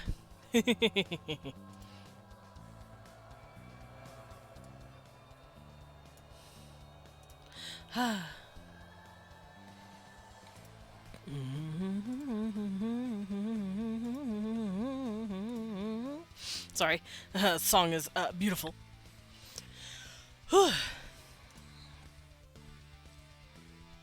Alright, what other cases do I want to add in here? Because I don't want to do subject and object. I already have possessive written down here, which would make this say the scriptures. Like this. Scriptures. Like saying the scripture's word or the scripture's binding is fragile. You know, something like that. I don't know how I would do this exactly. Let's write that better, though. The word looks kind of dumb. Scripture. The scripture's word, the scripture's writing, the scripture's binding.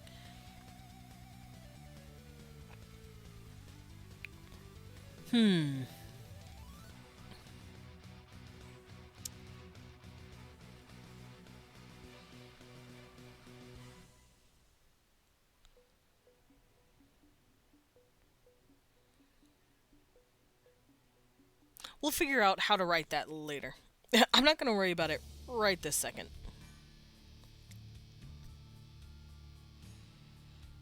And then we can add maybe one more case.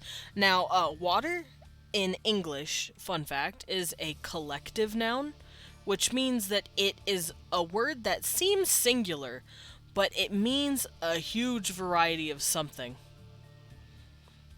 How else to explain it? Like dirt, gravel, clay, water. It's all words for something that is just this big part of something little.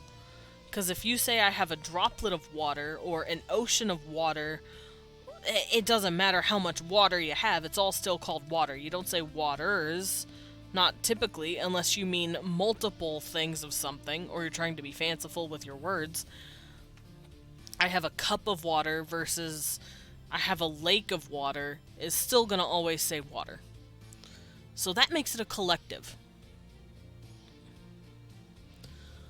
Now, I don't know if I want to do that for my language as well, which all languages have a collective noun process. And depending on the language, depends on what is a collective. Like, weirdly enough, I have a sheep, I have one sheep, and I have 10 sheep. For some weird reason, sheep is a collective now. Sheep will never have a plural S. You can't say sheeps. It sounds silly, even though it would technically be... Is that the same for animals too, like moose and fish. Yeah, it's really weird. And it's because, more than likely, we see those animals, or at least we picked up the root name for the animals in a language that had them as a collective. Like, you don't say... I'm dying. You don't say fishes. You don't say mooses. You say moose, or fish, even if they're plural. And it's really, really wonky. So it just depends on the language of what they consider to be a collective. And for me, I definitely think water would still be considered a collective. So I don't think they would add... I don't think they'd have a case for a collective, but they certainly wouldn't add a plural to their collective nouns just like here. So kov would never be kovel. They would never really say it. But they would definitely say kovka for the water. But I don't think they'd say kovel. It would sound weird to them. Or if they're trying to sound old, maybe they'll say it.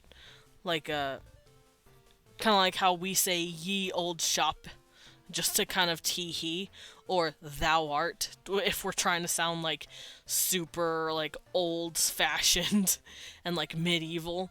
Maybe they'll add like kovel, like kovelka, to try and sound old or something. But for the most part, I think they consider water to be a collective noun, so they're not going to ever pluralize it. I'll figure out a few more words like that later.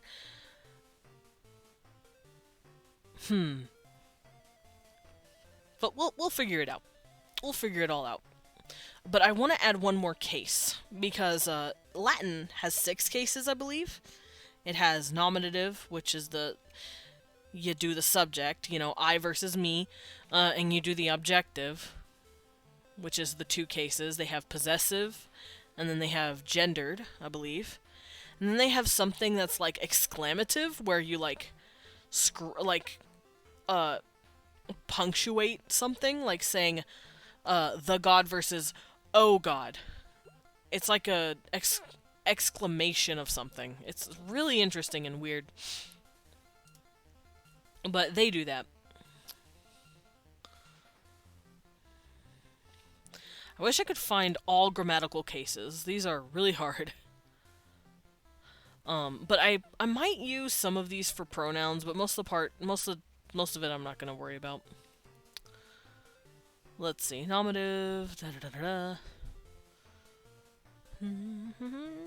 I have possessive. I don't have objective, 'cause screw that. I'm going through a website that has like a good list of these. But it's really hard to find. Dative? There's something called dative. Used in some languages to...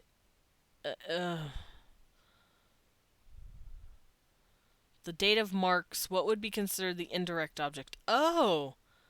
Oh, a dative case. I know what that is. I think I'm dumb. Okay, so you know how I said nominative is a subject, or the subjective case? And we could also have the objective case? Kind of like, the boy has a ball. What if the boy gave... Like, the boy gave the girl the ball. The boy is still giving the ball. The boy gave the ball.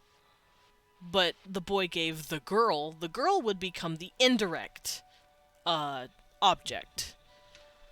So that's what the dative case is for. But I'm not working with that kind of stuff. So I'm not gonna worry about that.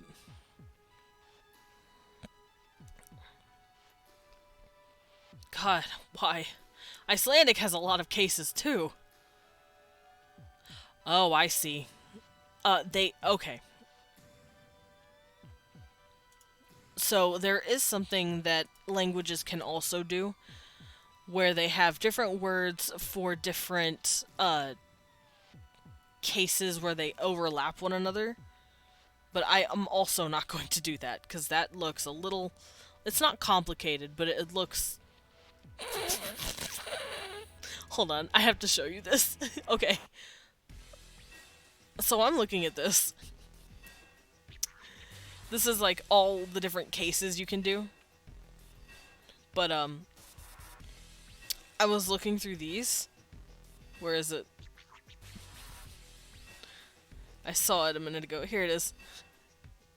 Here's a Icelandic casing, and they like to do this thing where it's singular and plural, and then you put the 4 cases together. But burger. Sorry. It tickled me. It says burger. I can have the burger case, guys. Burger.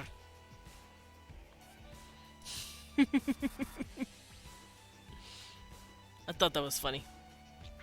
I actually have no idea what word that is. But yeah, they have hella charts. Icelandic got the hella charts. I don't think I'm gonna do it. I'm gonna keep the agglutinative, so stuff's not gonna change. Cause this is how they do it. Let's say I wanna do that. Raung. Let's say raung is my gender neutral word for cat or whatever. And then I go raunag maybe for the not gender neutral cat, and then raunegen or something like that. They do stuff like that, and then they add stuff to it. Like raungel, raunagel, raunegen al maybe, because it's, let's say, maybe that changes for it. I don't know. They do this really wonky thing.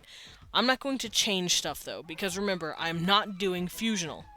Fusional is the enemy today. We're not going have to had, okay? We're keeping our letters the same. They're not changing. We're just adding stuff, or we're adding new words. That's it. Yes, Mr. Sirens, can I help you?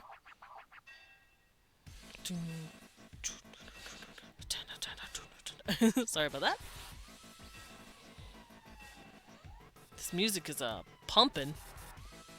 But yeah, I'm looking through some of the casing to figure out what else I could do for this. Because I want to add a 5th case, but I don't know what to add.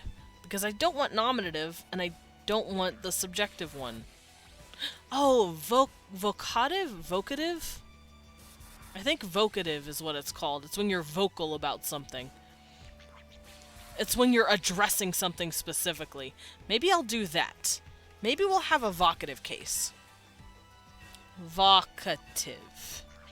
Or you're invoking something, basically. And maybe that has to do with where it's like, oh, scripture, or oh, you, oh, water. I probably should like switch the scripture and the water, but listen, it's fine.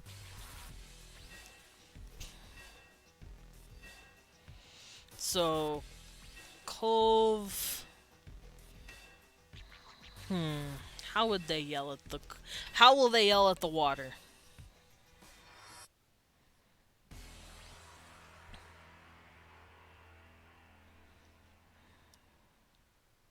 Let's go look at our little words over here. Spien, vlia, grioch, trich, voa. Maybe they say ua. Like a kovua. Like a ua. They express it. Kovua. I like that. So, how to do the S? Ian, maybe? So, klar, klaf, dra, vruen. Like, kriochuen, maybe?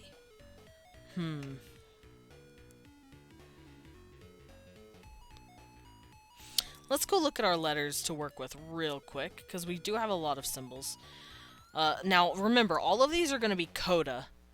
So we can't have H, B, D, or G at the end of these, because it wouldn't make sense for them.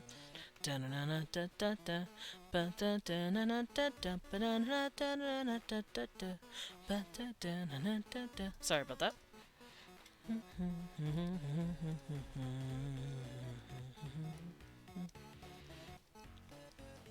Okay, so, oh jeez. I'm dropping it. I'm fumbling it. So if all singular consonants other than the H and the voiced plosives, that would mean I could use an M, an N, or an ng, or a p, t, k, p, f, v, h, r, l, s, sh, r, l, s, sh, l, l, or j. These are the letters I can work with.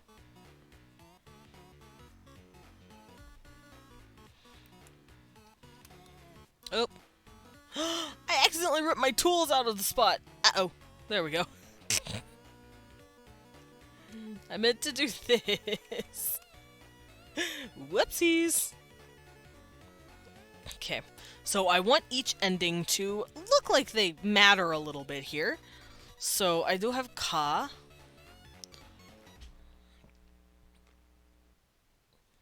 So ka is taken.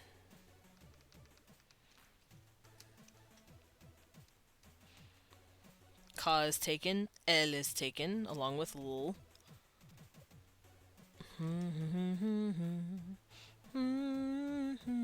Af and ot are taken. And wa. Because remember, we have our diphthongs as well that we can play around with. So I messed with this already. I messed with this already, and this, as well as this. And yeah, so ka, l, f, t, and wa are just out there.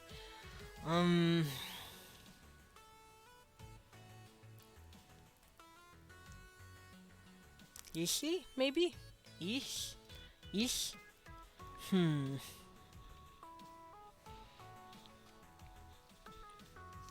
Oja. Maybe Oja?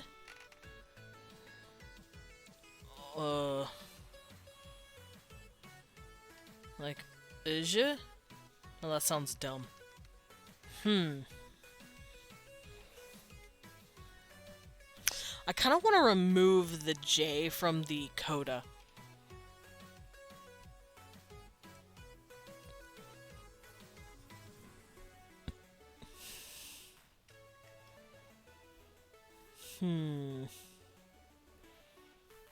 Maybe ar. Just a simple AR. Or an or, ir, like that. I think we'll do that. Ir. I like that. Kriocher means scriptures, like it's a... I'm saying that's my scripture. Or the scripture owns it.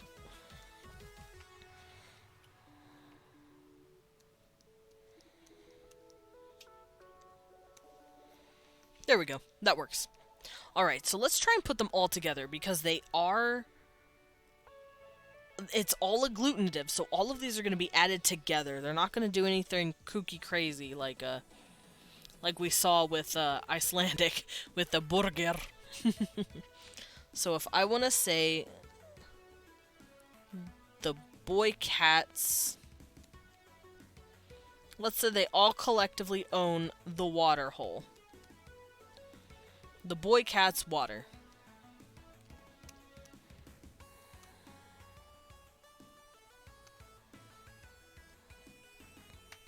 So we will say raung for cat. And because it is the subject, it will be out here. Or technically the water is the subject now. But you get what I mean. Raung will be out first. And then if it's a boy cat, it's af. What, baby boy? What you meowing at? Hi. My cat is being adorable. I think he's upset because we have the windows closed, but it's really cold. So, like, he likes to stick his head out the window, like, hey, what's up? I mean, not literally. We have a fence. Or a fence? We have a... The thingy that keeps the bugs out. The lining? The lattice? Whatever those things are called. The funny metal fancy thingy that... What? Yeah, the screen. There we go. Yeah, screen. That's what I said the first time, right? Yeah, that's totally what I said the first time. Yeah, screen. Yeah, he's upset. He wants the window open and he wants to look outside. But he can't right now. It's too cold. I am not opening that window for him. So yeah, the boy cat. Cat, rang. Boy, af. The... Oh, it's plural. The boy cats. Because this is gonna have to mean I figure out case hierarchy. Oh no. Oh no, there's gonna be case hierarchy. Help!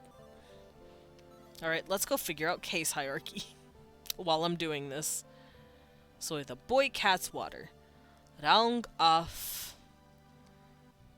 So it's gonna go noun. And gender would probably go first. The description for gender.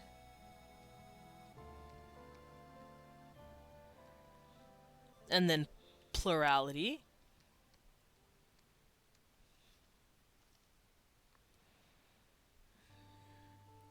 And then possessive.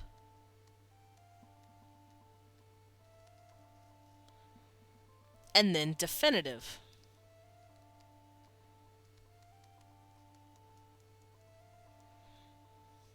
And if we were calling to it, I think that would switch.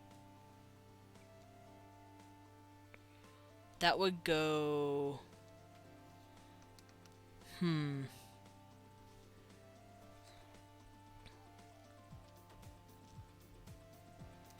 I think if you were vocating it,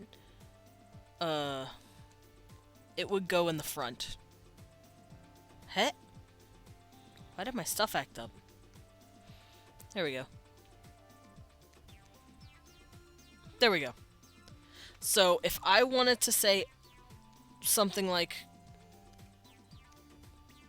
If I wanted to address specifically a male cat, multiple male cats or multiple males screen. You've been explaining everything in such a way that my tiny brain is somehow not melted.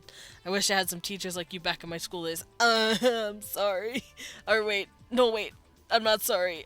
I'm grateful. I'm glad I'm explaining stuff in a way that makes sense. But I'm basically, it's just me ranting for 4 hours and showing you my process, and maybe you guys could follow along if you ever want to make your own language. I know I do want to one day make something from scratch with a chat like actively giving me help and saying I want this to happen, but for now, I don't have, like, that big of a watch count for that to happen just yet, but that's perfectly fine. I'm perfectly content with just sitting here and rambling my madness at you guys while I work on this. But, yeah, so what I'm doing currently, for those who have just started tuning in or don't understand quite what I'm doing, we all know what happens when we change a noun to make it different or change the meaning. Like I said, boy turns to boys. It's plural. That's called changing its case. And right now, I'm coming up with a hierarchy for casing. Basically, what's gonna go first? What goes first and what makes sense for them? Like if I said the child or the child's like the boy cat's water, just like I was saying, they would switch that up. So I'm going to do that here. I'm going to go O, I'm going to vocate, I'm going to vocative case my stuff, which English doesn't have that, but we usually do this. We go, oh, like, oh, Caesar, you know, in, like, plays and stuff. That's how we kind of say it's being evocative or vocated or whatever, but we don't actually have that case. Oh, Caesar. Yes, that shit where they're like, oh, the wine.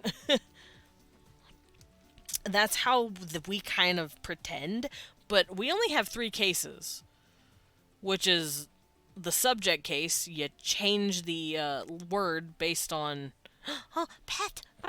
I get the pet. Thank you, Jack. Yeah, thank you, Jax, for giving me pep. And Leon giving me a nummy sippy. I get A pet. Think. Thank you for pet. And thank you for sip.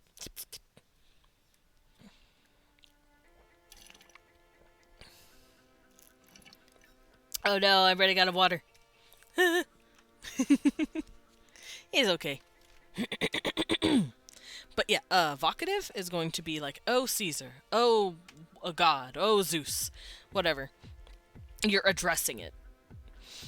You're trying to call it to you, basically. You're asking for the attention of the person you're speaking to, basically. So we're gonna go, oh, boy cat, I guess, just to help, because we have everything in here. Male cat. We're gonna be talking to all the cats, actually. We're gonna say hi to all the kitties.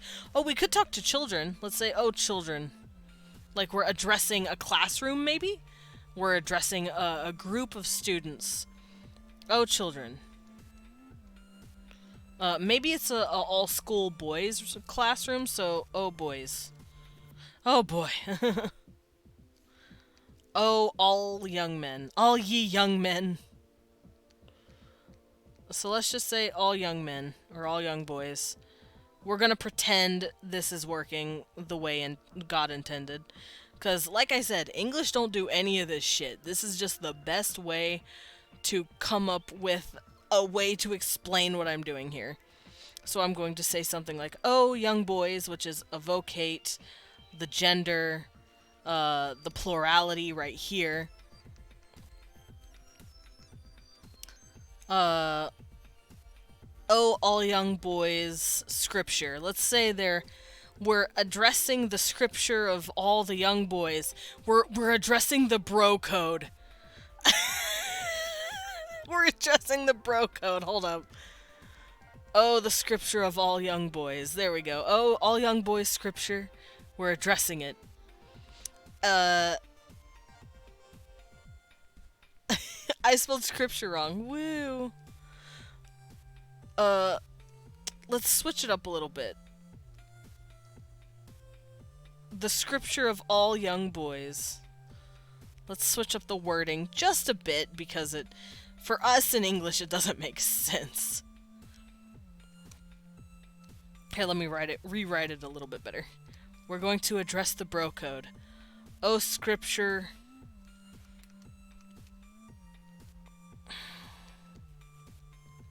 Scripture of the young boys.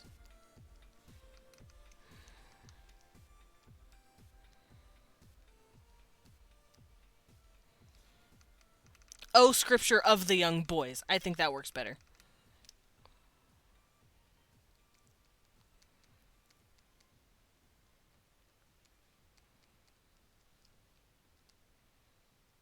There we go. And that's what we're calling the bro code. So, I did all this crazy shit so I could figure out how I'm going to layer out all of these cases. So, the first thing we're going to do is the noun. The subject of this crazy ass thing that I have going on. Let's turn up my music just a little bit so we can hear it. Toby made this song. Nice.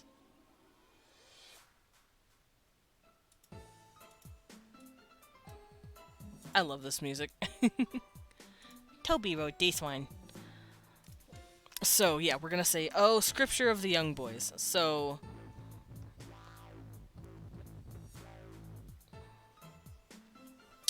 child.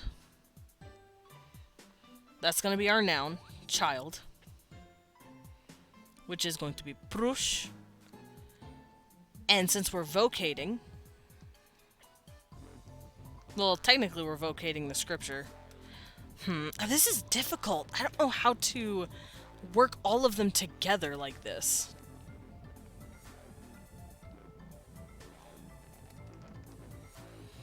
Because I think it's because I'm trying to do vocative as well as definitive. Okay, so I'm gonna make a fun little rule. If vocative and definitive are in the same they can't be in the same thing. So you cannot say the child and oh child at the same time. Oh child, you can't say that. You have to say either this or the child. Either or. There we go. That's a new rule. I just made it up because shit hard to do. Pick one, basically. So you can only have up to 4 cases. These two negate one another. You cannot have one or the other. Or you cannot have both. You only need one or the other.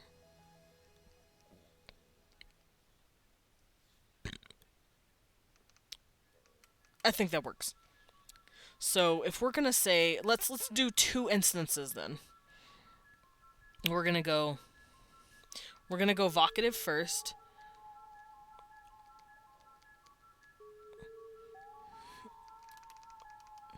Oh, young man's scripture. Young boy's scripture.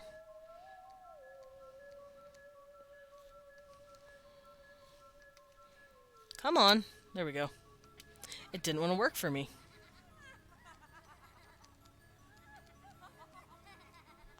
Alright, and that's going to be the bro code. Oh, young man's scripture. And the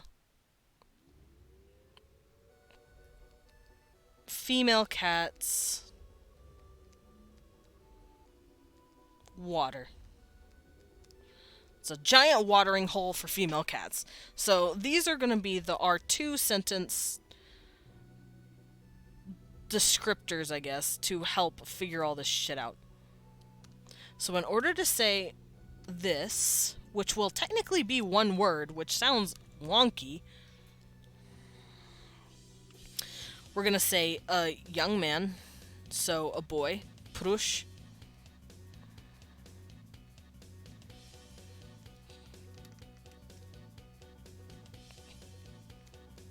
If that's the case, I have an idea. Yes, music's great. Sorry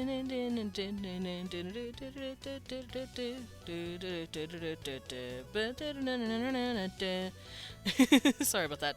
So, we'll have prush, which is the noun. And then we have gender. It's a boy. We're doing young man. Young man. So, it will be off. Prush off. And it's going to be, let's say, so gender, plural, possessive. Possessive,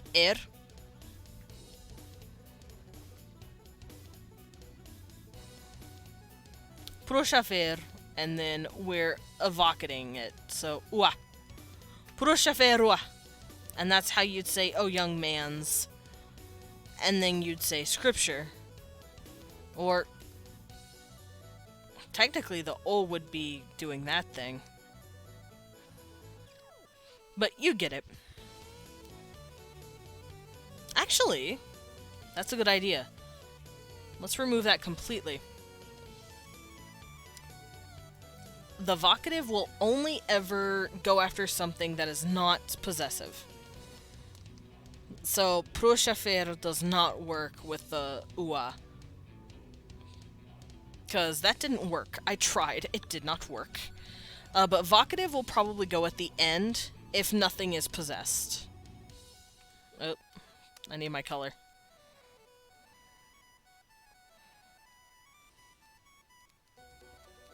So, vocative if not possessed. Isn't this fun? Making up rules on the fly because I can't work shit out. So, proshafer, young man's, and then the scripture will be like this. Krioch. Krioch. And then it would be uah. Oh, young man's scripture. So, oh, young man's, and then scripture, because we're talking to the scripture. And then the female cat's water. First cat, raung, and then female, ot, because it's gendered, plural, so raung, Raungotir. Raungotir. No, it's that you. Okay. Have a good little step away, Sunshine. So yeah, this is not air. I'm pronouncing my own language wrong. So Raung ot which means the female cats.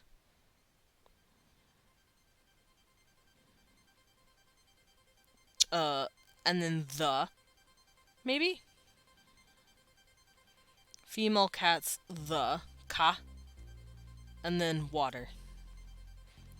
Kov. I'm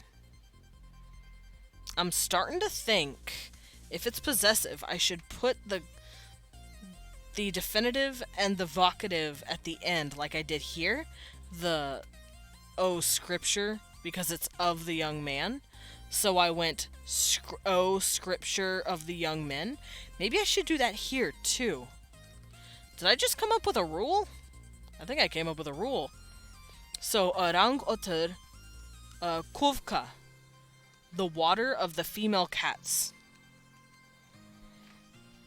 Okay, I'm here for it.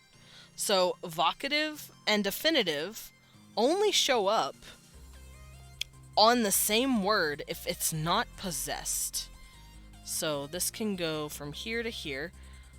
Vocative.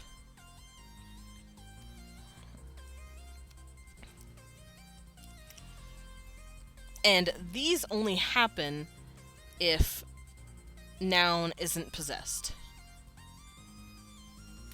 Like this, not possessed. Yeah! Alright, final verdict. Oh, young men's scripture. We're talking to the young men's scripture, not the young men. So we would be saying, scripture of young men. Which makes me wonder if these should switch. I think they would switch. Like this.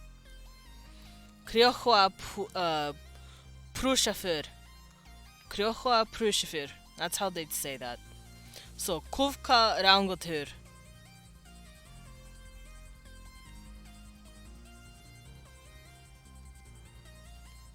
Kuvka Rangotur.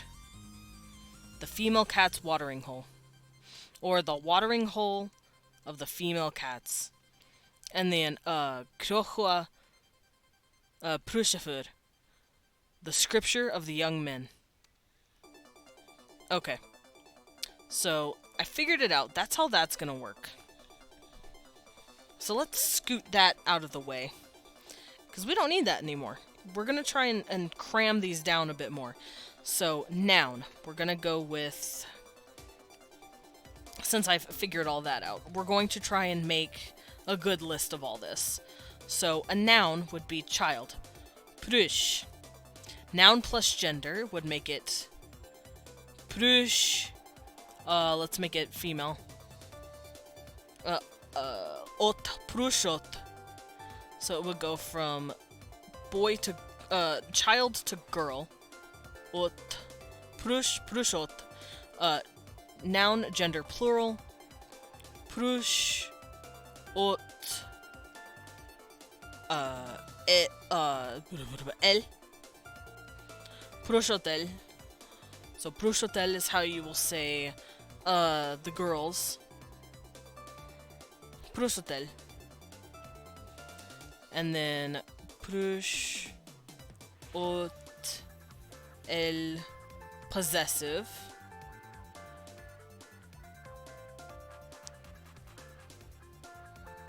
Then you would add the possessive. Yeah.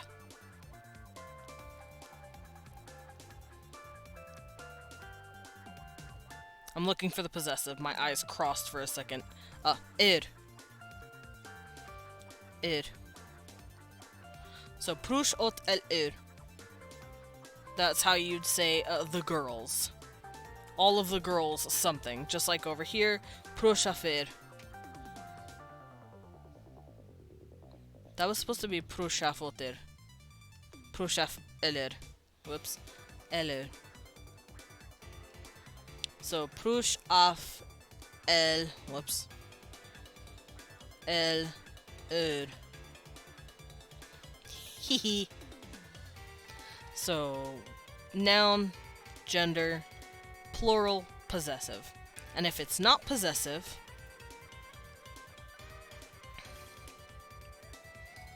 you can add definitive and vocative. So it would become prush, ot, el, and prush, ot, el. So definitive would be ka. So proshatelka, the girls.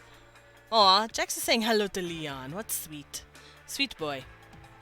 So this would be the definitive, and then vocative, proshatelua, ua. It's like, oh girls, oh women, oh young ladies, all young ladies, talking to them.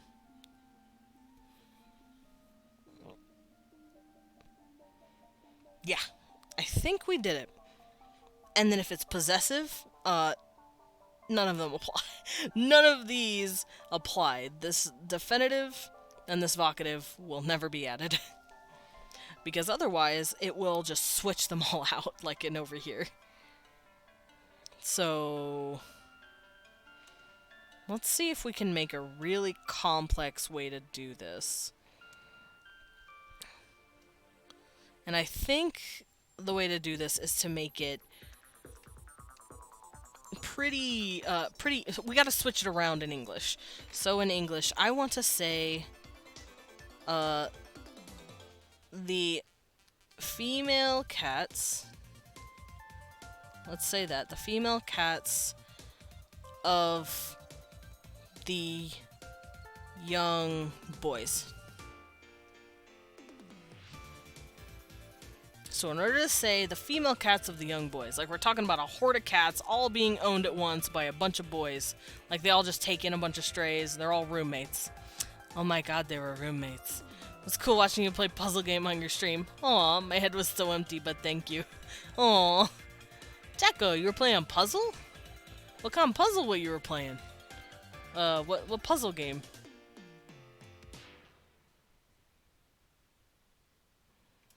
Now I want to know. I believed in you anyway. Aw, because you're a sweetheart. What's up, gamers? I'm Game Girl, and I'm here to show you that girls can game too. Alright, so the female cats of the young boys. So this would be like, technically, apostrophed, because it's possessive. So, the young boy, we'll start with these. Boy would be prush. That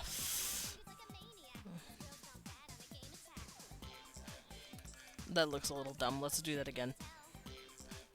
Prush, child, boy, af, and then plural, el, and then possessive, and boys drool. Sorry, this music.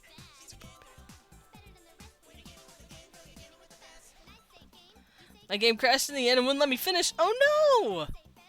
I am sorry. That sucks. That makes me sad.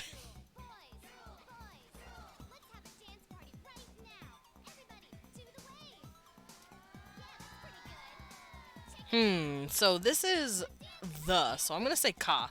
So, prushaf elurka, which means the young boys.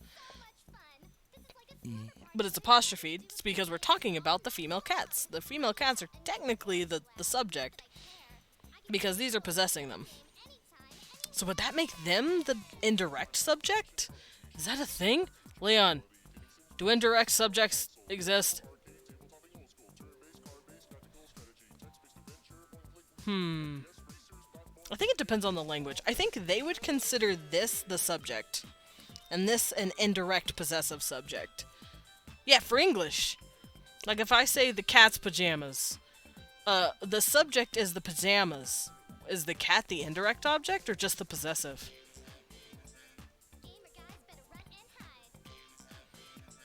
Or the pajamas of the cat?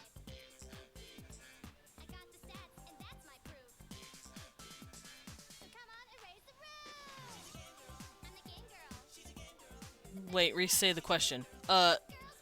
Do we have an indirect subject? Like a subject is like I say, a cat ate milk or whatever. A cat drank milk. The cat is the subject because it's at the beginning of the sentence, and the subject. If I say, not really, we have indirect objects. Yeah, I know we have indirect objects, but I had no idea if we had indirect subjects. I may do that for these guys. They might have that. Like, that might be their little language rules. Maybe they consider it an indirect object. Who knows? Or indirect subject, rather. Or a possessive subject. Because the female cats are going to be the subject. So, rang, åt, el, because it's plural, and then ka, because it's the. So, rang åt el ka, the female cats of the young boys, because they're That means that they're possessing it.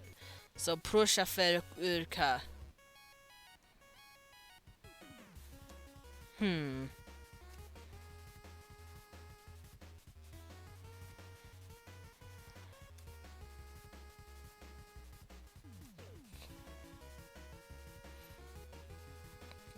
Then again,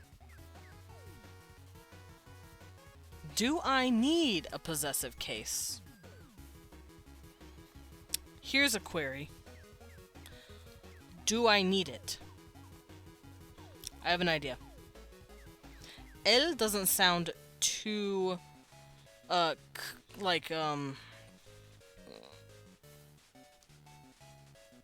what's the word?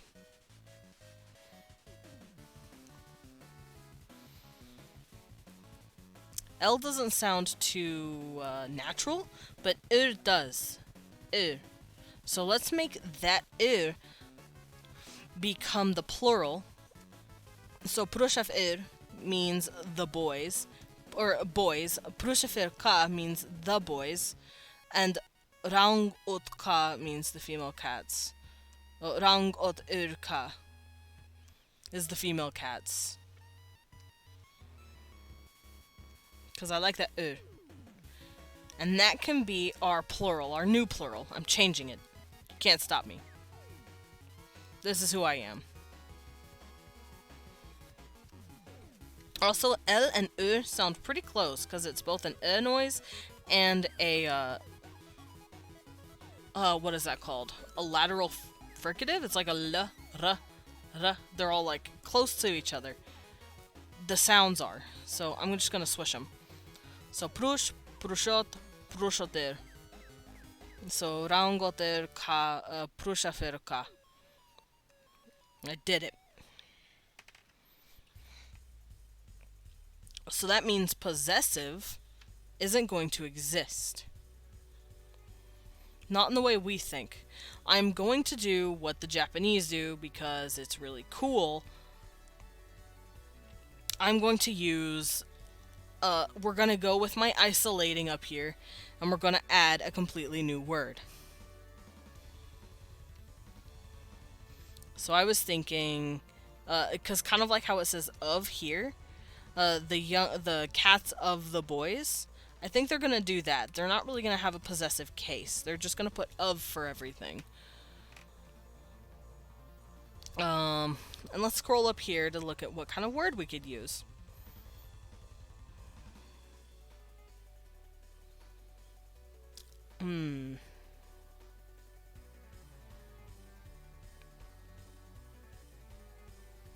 I like three.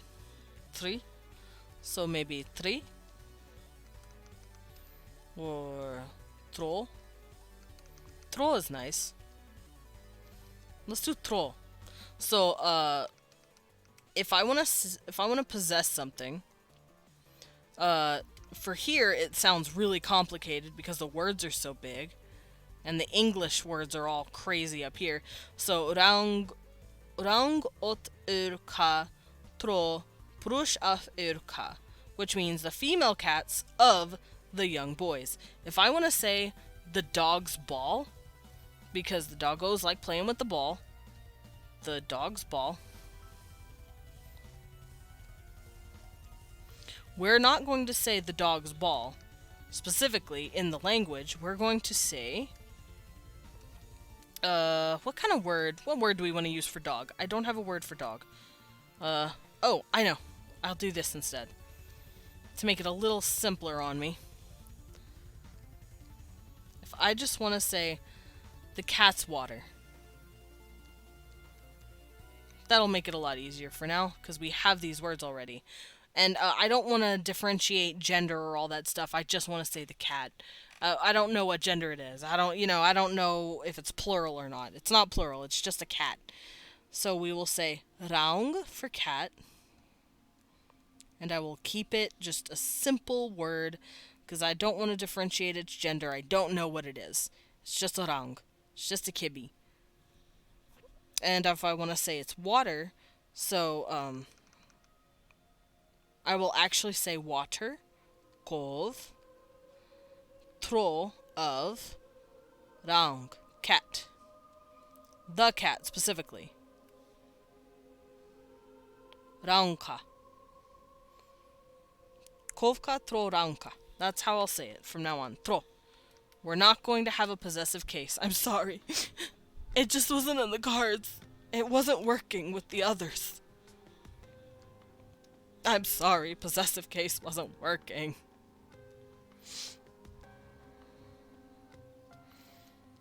There we go.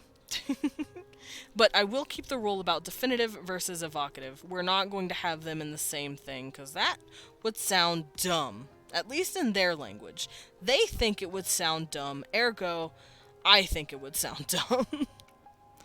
But yeah, I hope that makes sense. We're not going to have an apostrophe S in this bitch. We're gonna just say of. We're gonna say water of the cat instead of the cat's water.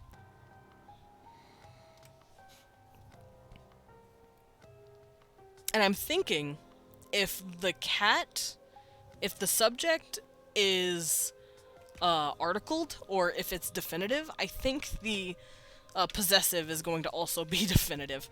So it's the cat's water is how we'd actually say it in English. Cat's water dish, you know?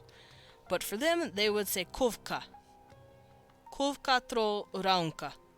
Because they want those kas to match with each other. Because it's the water of the cat, basically. You can't say a water of the cat. Well, I mean, I guess you could. If you wanted to denote that the cat has many water bowls. But if you want to denote that it's just that one cat's, that's its thing, you know? Or the cat's tail. The tail of the cat. You're, differentiating that you're meaning that specific tail on that specific cat. They're probably gonna go together. Maybe I'll work with something like that too. Like, how articles play with each other. But, yeah. That's how you can do it. A water bowl. Maybe a water bowl of the cat. Kov tro raunka. But that sounds silly. Kovka tro raunka sounds better. To me, at least. I got brain rot. Oh, we did it though. We filled another full page of language stuff. This time nouns and how nouns work. And next week we're gonna cover pronouns, bitches. I'm telling the language police. No, don't tell the language police. Listen, babe. Shh. Don't tell anyone. It's fine. But yeah, I got a lot done today. I'm gonna call it here. Because I am hungry and my brain hurt after staring at all this for 5,000 hours. Well, technically only 4, but you get it. I'm actually, before I go, I want to try something real quick. I want to see how this looks. We can now write sentences. So I want to write my first sentence in the language. In its written script. Thanks for stream. Thank you for coming, by the way, Jax. There we go. Almost said Jacko. I'm like, nope, Jacko left. Jacko was here before. But yeah, I'm gonna try this real quick. I want to write my language in its pure form. And we're going to see what it looks like. Let's take pictures of these to make it easier on me. Alright.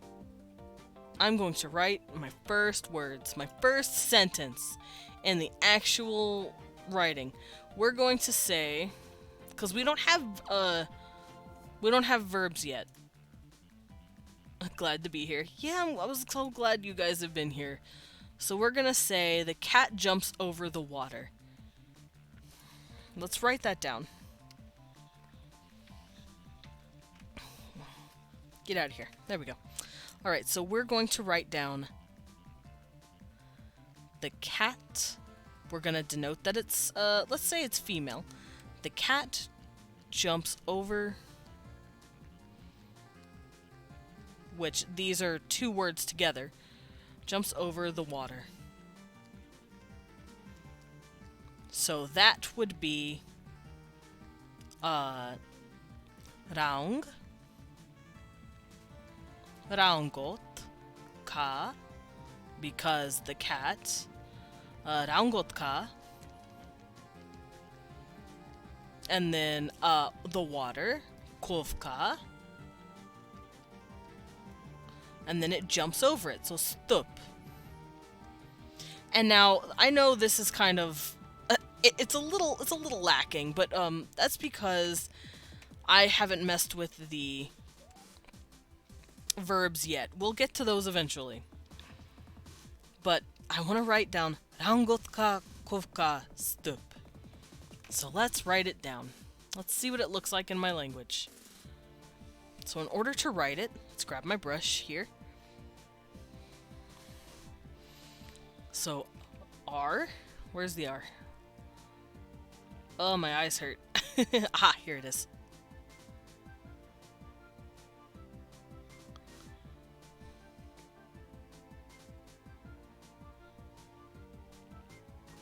And then ow.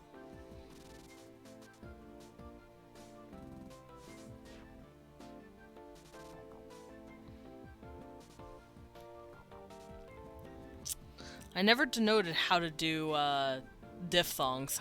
Uh-oh.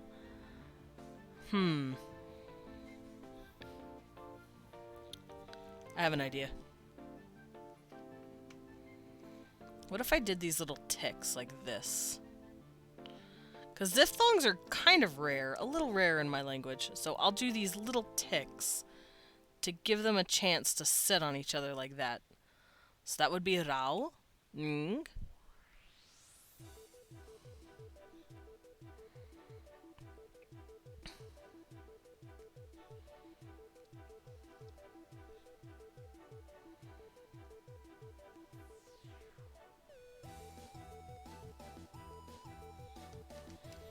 Let's write that a little bit better. There we go. Raung, ot.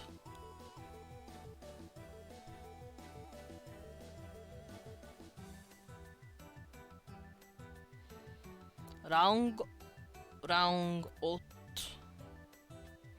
And then a T. Where's my T? There it is.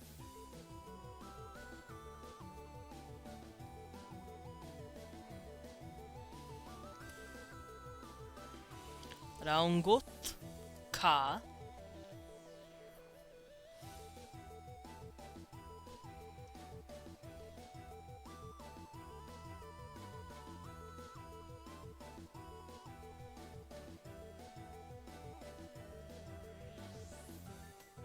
Ka. Raungot ka. Kov ka. So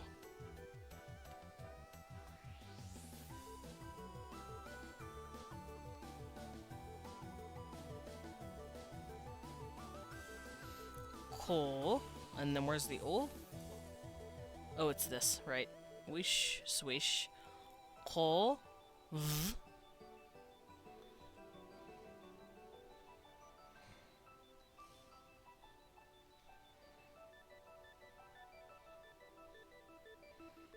Kov, and then ka again.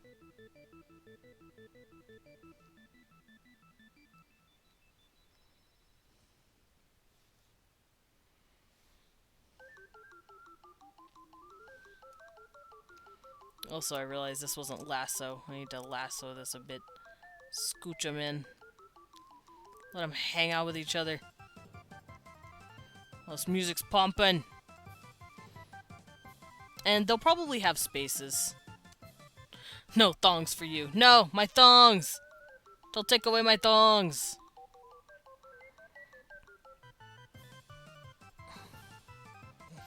So, Raungotka, Kufka, and then Stup. S-T. Where's my S? There it is. This is a little hard because I'm squishing them in a bit. S-T.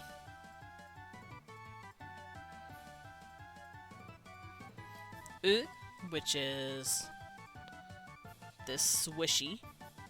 And then a P. There it is. Huh? Ha. Oh. There we go.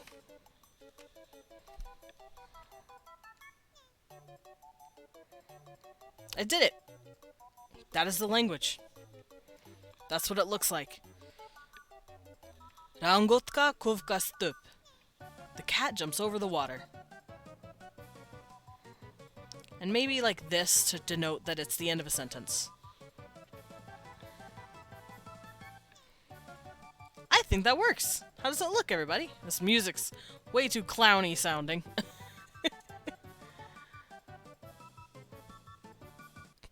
Let's change it. But yeah, how does that look, everybody? I did it. Rangotka kovka stup. Pretty, thank you. And that's the language. I did it. I wrote my first sentence.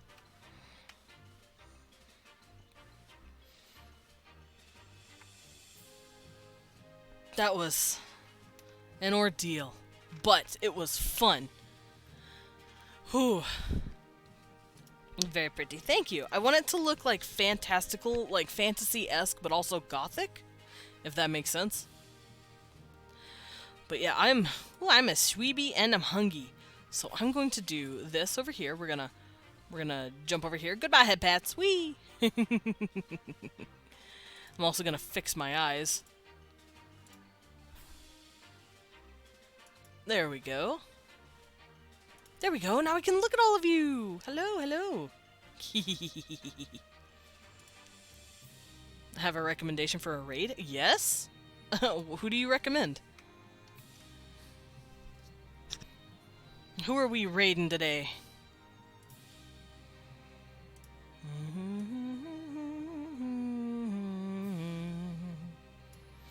Oh yeah, that's right. Ladyface was drawing Medic. Let's go drop in on Ladyface. Alright, so yeah, let's do this. There we go. I got everything pulled up. And we're hopping in on them. Okay, so I'm a simple man. I need Mepic in a cheerleading outfit. Alright, for those of you who are following but you don't have access to my emotes, that's okay. You guys can just copy that and drop them in on people. And for those who are subbing and you have my emotes, you can use this one. And it should look like this. So copy that. It should look like that. Copy it and get ready to spam it, or rather just enter it once, I guess. Don't spam the poor girl. But we're gonna go drop it on her and give her my love and my thanks for coming in earlier and saying hi. That was very nice of them. Very nice of her. And thank you for watching me fall into my madness with this language. I've been having a hell of a time with it. It's so fucking fun. And having you guys here to help me and and also keep my sanity was awesome. So I will see you all tomorrow for maybe some Hollow Knight. We'll have to see. And as always, I will see you tomorrow bright and early. And goodbye.